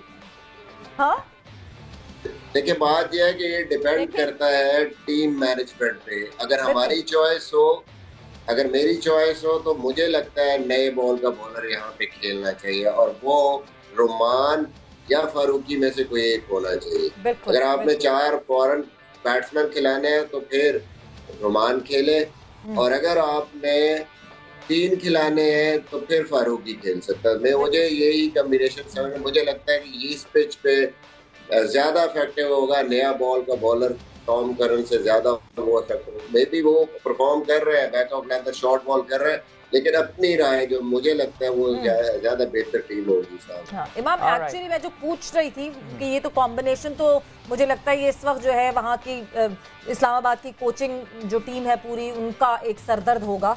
बट एक इतनी डॉन्टिंग हार से इस्लामाबाद यूनाइटेड अब वापस खड़ी होगी और खेलने आएगी। 110 रन से शिकस्त हासिल हुई थी इस्लामाबाद यूनाइटेड को लाहौर कलंदर्स के against. Would it be hard to pick them up again? नहीं, देखिए T20 में काफ़ी चीज़ें एकदम ऐसी हो जाती हैं कि, और जिस तरह की इस्लामाबाद की मैनेजमेंट है और इनका जो कैप्टन है वो बहुत पॉजिटिव है, और अगर आपने कल भी शेडी की प्रेस कॉन्फ्रेंस देखी तो उसने बहुत क्लियर मैसेज दिया था कि जो हम इसी तरह की क्रिकेट खेलते हैं और हम इसी तरह की ही क्रिकेट खेलेंगे, और जो कि बहुत अच्छी चीज़ है। उनका एक क्लियर माइंड है और वो इस तरह की खेलते हैं, और देखें काफ़ी एक्सपीरियंस प्लेयर्स है, काफ़ी एक्सपीरियंस कैप्टन भी है, काफ़ी देर से साइड को लीड कर रहा है, तो इतना कुछ ज़्यादा फर्क नहीं पड़ना चाहिए। और ये ऐसी देखें T20 में आपको कभी आप जिस तरह पेशावर जीती, जिस तरह कल जीता है जो है लाहौर जीता है, तो इस तरह की जीत भी आती है और इस तरह की हार भी आपको मिल सकती है। लेकिन इन दी एंड क्या होता है कि अगले दिन आके आप सब प्रोफेशनल्स हैं, और आपको आगे जो है आपको अगर टूर्नामेंट्स जीतने हैं तो आपको हमेशा रेडी रहना चाहिए इस तरह के अप्स एंड डाउन्स में, जहाँ पे कुछ भी हो सकता है। तो लेकिन इस्लामाबाद की प्रोफेशनल साइड है ज़्यादा, और मुझे ऐसा लगता है कि इस्लामाबाद एक ऐसी जो है टीम है जो ये लाहौर को जो है काफ़ी टफ टाइम दे सकती है। तो आज कराची से मैच है, जो कोई भी जीते, लेकिन इस्लामाबाद के लिए मुझे ऐसा नहीं लगता कि कोई ज्यादा 110 उनके जहन में होगा कि हम लास्ट मैच में 110 रन से इतने बड़े मार्जिन से आ रहे हैं। उनके लिए एक नया दिन है और वो अपनी वही ब्रांड की क्रिकेट खेलेंगे जिस तरह वो खेलते हैं। एब्सोल्युटली। लाला, अब जरा इस्लामाबाद को तो हमने बहुत डिटेल से बात किया, कराची किंग के हवाले से बात करते हैं। कराची किंग हम आई थिंक प्रोग्राम में तीसरी बार एक बात बोल रहे हैं कि उनके लिए यार डू और डाई मैटर है। अब वो आज का मैच हार गए तो फिर 8 मैचेस अपने खेल चुके होंगे और सिर्फ 2 उनके पास जो है ना फतूहात होंगी। जो कुछ उनके पास है उनकी पटारी में वो इनको आज थ्रो करना पड़ेगा। एक खिलाड़ी जिसको इन्होंने काफ़ी अंडर यूटिलाइज किया, आई थिंक पूरे टूर्नामेंट में सिर्फ एक मैच खिलाया लाला, बड़ा हाईली रेटेड हमारा एक नौजवान खिलाड़ी कासिम अकरम है। काफ़ी बात चल रही है कि उसको खिलाया जा सकता है। पिछले मैच में भी हम शर्जील का सोच रहे थे कि शर्जील को खिलाया जाएगा, लेकिन उन्होंने वो रॉसलिंगटन जो नया प्लेयर इंग्लैंड से भी आया है, आई मीन PSL में पहली बार आया है, उसको उन्होंने जो है वो मौका दिया। कराची की टीम में और मिसबा ने एंड्रयू टाई की भी बात की थी कि वो के पेस है उसके बाद तो उसको आजमाया जा सकता था पिछले मैच में, लेकिन उन्होंने बहरहाल नहीं खिलाया था उसको। क्या लगता है आपको कराची आज ये तब्दीलियां करता हुआ नजर आएगा? बिकॉज अब तो मैच जीतना ही है कराची तो पहले मैच के बाद तब्दीलियां किए जा रहा है। वो कोई किसी एक टीम के साथ जा ही नहीं रहे, वो तो इसलिए कि जीत भी नहीं रहे, और जब जीतते रहे हैं तो बंदा कहता है यार ये कर लो, ये कर लेते देर में टूर्नामेंट निकल जाता है। बिल्कुल ऐसे आधे से आधा इनका निकल चुका है। तो जिस तरह आप कह रहे हैं कि 3 मैचेस इंपॉर्टेंट है, हम सबको पता है तीनों मैचेस उनको खुद भी पता है कि इंपॉर्टेंट है अगर इवेंट के अंदर रहना है। देखिए अच्छी बात यह है कि इमाद वसीम की एक तो परफॉर्मेंस एज अ कैप्टन बड़ी जबरदस्त नजर आ रही है। अच्छा, आप 11 से 11 कोई टॉप परफॉर्मेंसेस नहीं चाहते, आप चाहते हो कि थोड़ी थोड़ी परफॉर्मेंस हो। हाँ, लेकिन हो आप हर एक बैट्समैन से नहीं चाहेंगे 70-80 रन करके दे, नहीं 30 रन करे, 25 करे, कोई एक 50 कर दे, तो वो आप जो टारगेट चाहते हैं वो मिल जाता है आपको। 170-80 रन मिल जाते हैं आपको। इसी तरह ओवर्स के अंदर आप बॉलिंग के अंदर ज्यादा से ज्यादा डॉट बॉल्स आप करते हो, नए बॉल से ठीक है आप चांस लेते हो, ज्यादा से ज्यादा चाहते हो कि सामने वाली टीम का एवरेज बढ़ जाए, चांस ले आओ। तो इस तरीके के प्लान्स बनते हैं। अभी फिलहाल कोई प्लान मुझे लग रहा है सिर्फ कप्तान की प्लान है, कप्तान ही कोई अपना प्लान बना गया है, उसी हिसाब से चल रहा है। लेकिन पूरी टीम, ज़ाहिर बात है कप्तान अकेला तो नहीं कर सकता। 11 लड़कों की टीम है, स्क्वॉश बैडमिंटन तो नहीं है ना 1-2 लड़कों से चलती हो। 11 के 11 को छोटा छोटा परफॉर्म करना पड़ेगा, तो वो चीज नजर नहीं आया। As a team, as a unit वो चीज नजर नहीं आ रही। शोएब मलिक से बेहतर एक्सपेक्टेशन थी, ज्यादा इससे बेहतर परफॉर्म करना चाहिए था। शोएब मलिक नो डाउट वो दुनिया भर की लीगें खेलता है, काफी एक्सपीरियंस है और हर फ्रेंचाइज उसको लेना चाहती है अपनी टीम के अंदर। और यहाँ पे ज़ाहिर बात हम भी चाह रहे थे कि शोएब मलिक अच्छा परफॉर्म करे, जो उसकी फॉर्म में लगी है। उस तरह नहीं है, एक आधा मैच और देख ले, वरना फिर उसके बाद ये है कि जो आपके पास बेंच में लड़के बैठे हुए हैं, वो जो कासिम अकरम की बात कर रही हैं या 1-2 और लड़के, उनको खिलाएं जी, चांस दे, अगले साल के लिए देखें उनको। 7 मैचेस में 175 रन शोएब मलिक के और 133 के स्ट्राइक रेट और एवरेज 35 की उनकी है SPSL में, तो एक एवरेज सी परफॉर्मेंस है अभी तक इसमें। आप यही समझेंगे। देखिए जब आप इतने सीनियर प्लेयर को लेते हैं तो जाहिर बात है कि कुछ सोच के ही लेते हैं, एक्सपेक्टेशन ही बहुत ज्यादा होती है। राइट, बिल्कुल ऐसी। मिसबा, मैं आपसे वही फिर मुश्किल सवाल यही पूछूंगी, क्या आज आपको लगता है कि कासिम अकरम खेलेंगे शोएब मलिक की जगह?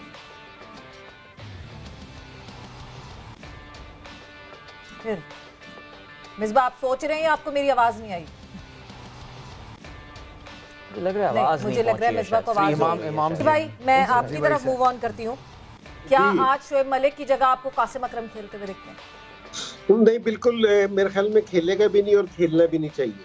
ओके, अच्छा, ठीक है। और वो सिर्फ इसलिए कह रहा हूँ। अच्छा, कराची की जो हम बात कर रहे हैं ना ओवरऑल, देखिए कराची ने क्या किया कि जो हमारे साथ भी मैच था इनका पिछला, इन्होंने ओपनर चेंज कर दिया, शर्जील को नहीं खिलाया। लेकिन जिस टाइम आप है ना नहीं जीत रहे होते ना, ये कुछ प्लेयर ऐसे होते हैं जिस टाइम भी ये परफॉर्म करते हैं ना तो ये टीम को जितवा देते हैं। इनको मैच विनर के नाम से हम जानते हैं कि जी ये मैच विन, आपको जिस टाइम भी परफॉर्मेंस देंगे ये जितवाएंगे। शर्जील उनमें से एक प्लेयर था, ठीक है कि जी पहले 2-3 मैचों में स्कोर नहीं हुआ, लेकिन आपको उसको कंटिन्यू करना चाहिए था कि जी जिस टाइम भी वो आपको खेलता ना तो वो आपको जितवा भी सकता। आप उसकी जगह ऐसे प्लेयर खिलाते रहे जो थोड़ी सी तो परफॉर्मेंस करते, अपनी तो जगह टीम में रखते हैं लेकिन टीम से उनको कोई फायदा नहीं होता। तो हमेशा प्लेयर ऐसा होना चाहिए कि जिस टाइम वो परफॉर्मेंस देना तो टीम उससे जीते। तो एक तो ये अपने जहन में, मेरे ख्याल में कराची वालों ने शर्जील को जो नहीं खिलाया तो वो अच्छा नहीं हुआ। मुझे तो इस दफा शेब में भी बहुत अच्छा नजर आ रहा था। मैंने उससे पूछा, उसने कहा कि जी मैंने वेट बड़ा कम किया, बहुत मेहनत की है।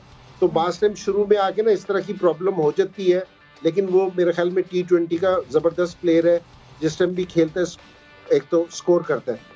दूसरी चीज ये कि आपने जिस टाइम शोएब मलिक का नाम ले रहे हैं, शोएब मलिक को आप उधर शोएब मलिक की देखिए, आप बैटिंग को समझने की कोशिश करें कि शोएब मलिक टाइम लेता है सेट होने के लिए, फिर वो एक पूरी इनिंग्स खेलता है ऐसे। और शोएब मलिक कभी भी नहीं रहा, अब तो उसको 25-26 साल हो गए खेलते हुए। आज से 15 साल भी पहले ऐसा नहीं रहा था कि फास्ट बॉलर को सब सीधा छक्का मार दे या कहीं और खेल दे। वो अपनी इनिंग्स बिल्ड करता है। आप जो इनिंग्स बिल्ड करता है प्लेयर, उसको आप 5वें 6ठे नंबर पे नहीं भेज सकते।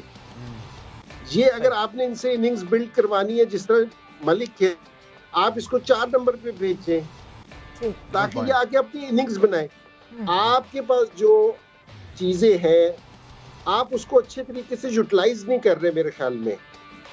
ठीक है जी, इमाद वसीम भी हमारे खिलाफ जिस टाइम बैटिंग करने के लिए आया है उस टाइम एवरेज 14-15 की हो गई थी। इमाद वसीम बहुत अच्छी फॉर्म में है, लेकिन 14-15 की एवरेज नहीं कर सकता। जो आपके सोर्सेज हैं आप उनको बेहतर से इस्तेमाल करें और अपने पे और ऐसे प्लेयरों पे ट्रस्ट करना चाहिए जिस टाइम भी वो परफॉर्मेंस दे ताकि टीम है ना मैच जीत सके। बिल्कुल। हाँ, I think we have lost touch, लेकिन बहरहाल जी I think valid point Shoaib Malik की पोजीशन के हवाले से। We know Shoaib Malik can be very handy with the ball as well, लेकिन इमाद वसीम का लाला ने जिक्र किया जी। इमाद वसीम इस वक्त ऑफ कोर्स इस टूर्नामेंट के टॉप 3 रन गेटर्स में जो है वो इस वक्त मौजूद है। इंजी भाई आपकी बात चल रही थी, आई एम सॉरी वो शायद कुछ नेटवर्क का इशू हो गया था, अगर आप बात अपनी कंप्लीट करना चाहें जी। तो मैं वही कह रहा हूँ कि और मलिक का दूसरा ये एडवांटेज है कि आप है ना जिस तरह हमारे वाले मैच में था कि सारों को मार पड़ रही थी, आप मलिक से भी थोड़ा सा ट्राई करके देख लेते, तो आपको कुछ डिफरेंट करना पड़ेगा। जिस टाइम आप सारी चीजें हार रहे होते हैं ना कि कोई भी चीज ना, तो आप कुछ चीजें डिफरेंट करते हैं, आपको चेंज करना पड़ता है थोड़ा सा। तो मेरे ख्याल में वो कराची वालों ने ऐसा नहीं कर रहे कि जी वो थोड़े ना बचने की कोशिश, मुझे ऐसा लगता है कि जिस टाइम टीम बनाते हैं ना बचने की कोशिश करते हैं तो वहां फिर आप फंस जाते हैं। और लेकिन ये कि जी मलिक की जहां तक बात कर रही थी, उसकी बॉलिंग भी करानी चाहिए, फील्डर भी अच्छा है, तो ये बड़ी जबरदस्त चीज है।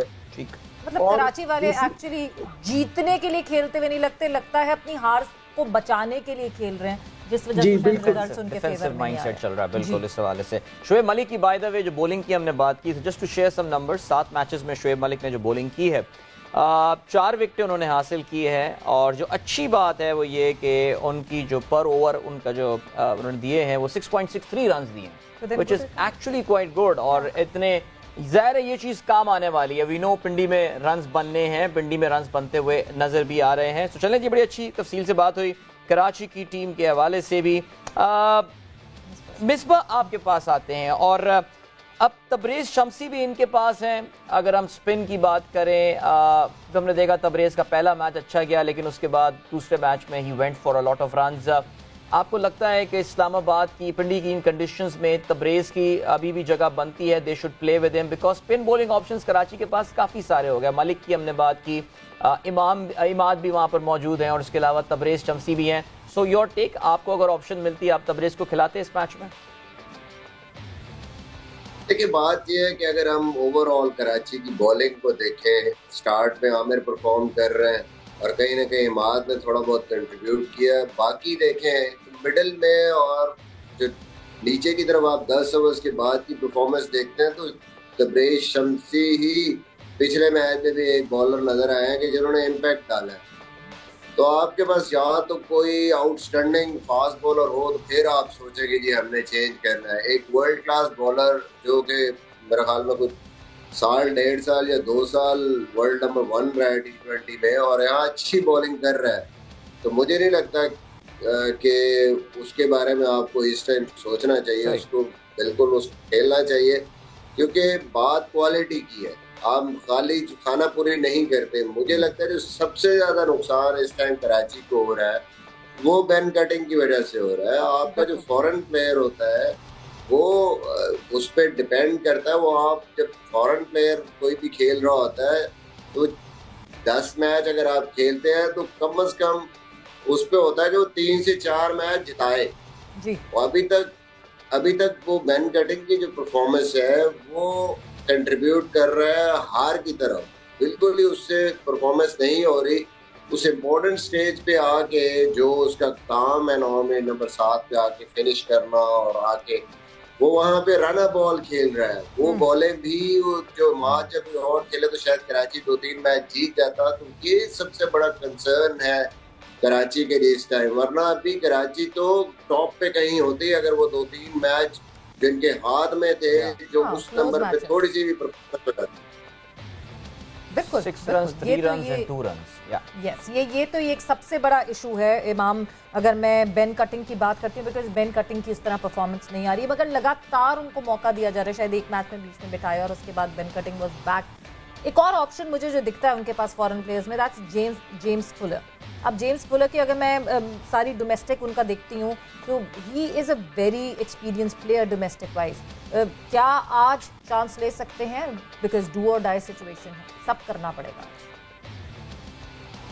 देखिए मिसबा भाई ने बहुत अच्छा पॉइंट रेज किया है बेन कटिंग। देखिए फॉरेन प्लेयर्स को आप इसीलिए लेते हैं कि एटलीस्ट वो आपको 10 में से 3 मैच तो 4 नहीं तो 3 तो आपको कुछ ऐसे कहे कि जैसे मैच के सिनेरियो चेंज कर दे। अभी तक अनफॉर्चुनेटली वो बेन कटिंग की आई नहीं परफॉर्मेंस। और पर्सनली मेरा ऐसा ख्याल है कि जो आपकी ये जो सिलेक्शन होती है तो आप पे डिपेंड करता है कि आपके फॉरेन प्लेयर पे आपको कितना ट्रस्ट है, आप उसको कितनी बैकिंग की। जैसे हमने कहा कि टॉम करन को वो खिलाई जा रहे हैं, वो अजहर महमूद को अगर पसंद है और शैडी को पसंद है तो वो उनकी चॉइस है। आपकी पर्सनल चीज़ भी आती है कि आप किसको प्रेफर करते हो। और फुलर को अभी तक शायद किसी ने देखा नहीं है। बेन कटिंग वो उनको शायद खेल रहे हैं, काफ़ी अरसे से PSL खेल रहे हैं तो उनको ज़्यादा उस पर कॉन्फिडेंस है, लेकिन अभी तक वो आई नहीं। और दूसरी चीज़ बस ये होता है कि आज कराची के लिए बहुत डू एंड डाई सिचुएशन है। हमें नहीं पता कि कौन सी वो अपनी प्लेइंग 11 से जाएंगे। कराची ने इस्लामाबाद के अगेंस्ट खेला था, कराची में फुलर ने उसमें फुलर थे उस 11 में।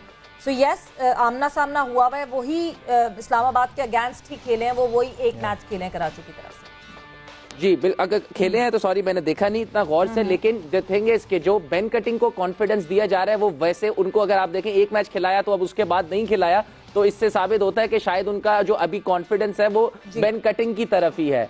देखिए मैं तो चाहता हूं कि कराची जीते ताकि टूर्नामेंट में वापस आए, लेकिन मेरे ख्याल से थोड़ा सा जो है ना उनको मैनेजमेंट को और मेडी भाई को थोड़ा सा, जब आप इधर मेरे ख्याल से तीनों इन्होंने बहुत कैप्टनसी की है सबने, लेकिन मुझे ऐसा लगता है जब आप बिल्कुल भी कोई भी चीज आपके फेवर में नहीं जा रही होती तो मुझे ऐसा लगता है कि कोई हर्ज नहीं है थोड़ा बहुत गैम्बल करने में, थोड़ा सा आउट ऑफ द बॉक्स जाने में, क्योंकि जब आपके पास शायद आपकी लक भी आपके पास ना जा रही हो तो शायद अगर आप कुछ आउट ऑफ द बॉक्स चीजें सोच के देखें, शायद कुछ गैम्बल करें, शायद कुछ बीच में कुछ फील्ड रिस्ट्रिक्शंस के साथ खेलें, फील्ड कुछ एक्स्ट्रा ऊपर करके देख लें, शायद आपको वहां पे गेम बन जाए। तो ऐसा भी कर सकते हैं, क्योंकि आपको मुझे इस वक्त नजर नहीं आ रहा कि जो कराची की फॉर्मेशन है कि अभी वो खुद भी थोड़ा कोयटा की तरह पजल हुए हैं कि किसको खिलाना है और किसको नहीं खिलाना। जो इंतजार चुने कहा कि शर्जील नहीं था, वो मैच विनर था, उसके बाद जो कर रहे थे वो भी चले गए हेल्स, तो उनके लिए एक बड़ी अजीब सी सिचुएशन क्रिएट हुई है। और आज डू एंड डाई है तो मैं अभी मुझे नहीं लगता कि वो चेंज करेंगे। शायद आज अगर ना जीतें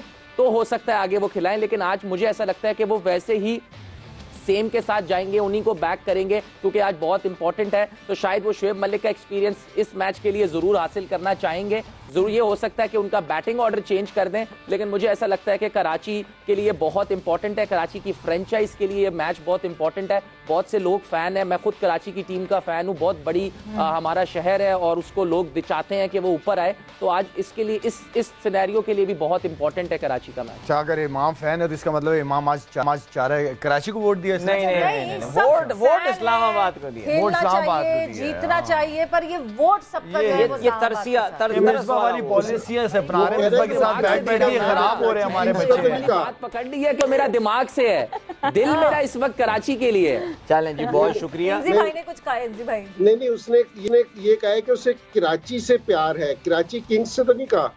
अच्छा नहीं, वो कराची से प्यार है, इतने सारे लोग उस टीम को सपोर्ट करते हैं तो उनका दिल रखने के लिए। बट वाकई thank you so much Imam, thank you Ira भाई, Misbah, Lala, thank you so much. Karachi की जहां बात करते हैं जी, आज तो जो भी whatever they have got in their repertoire आज उनको वो थ्रो करना है, बिकॉज आज का मैच अगर वो हारते हैं तो फिर समझ लें curtains for them. So we really hope a very good match today. Islamabad United will be as aggressive as ever और Karachi will have to be aggressive today. इंशाल्लाह हमारी आपसे मुलाकात होगी कल। एक बार फिर अपना ख्याल रखिएगा। Till then, goodbye, God bless and अल्लाह हाफ़िज़।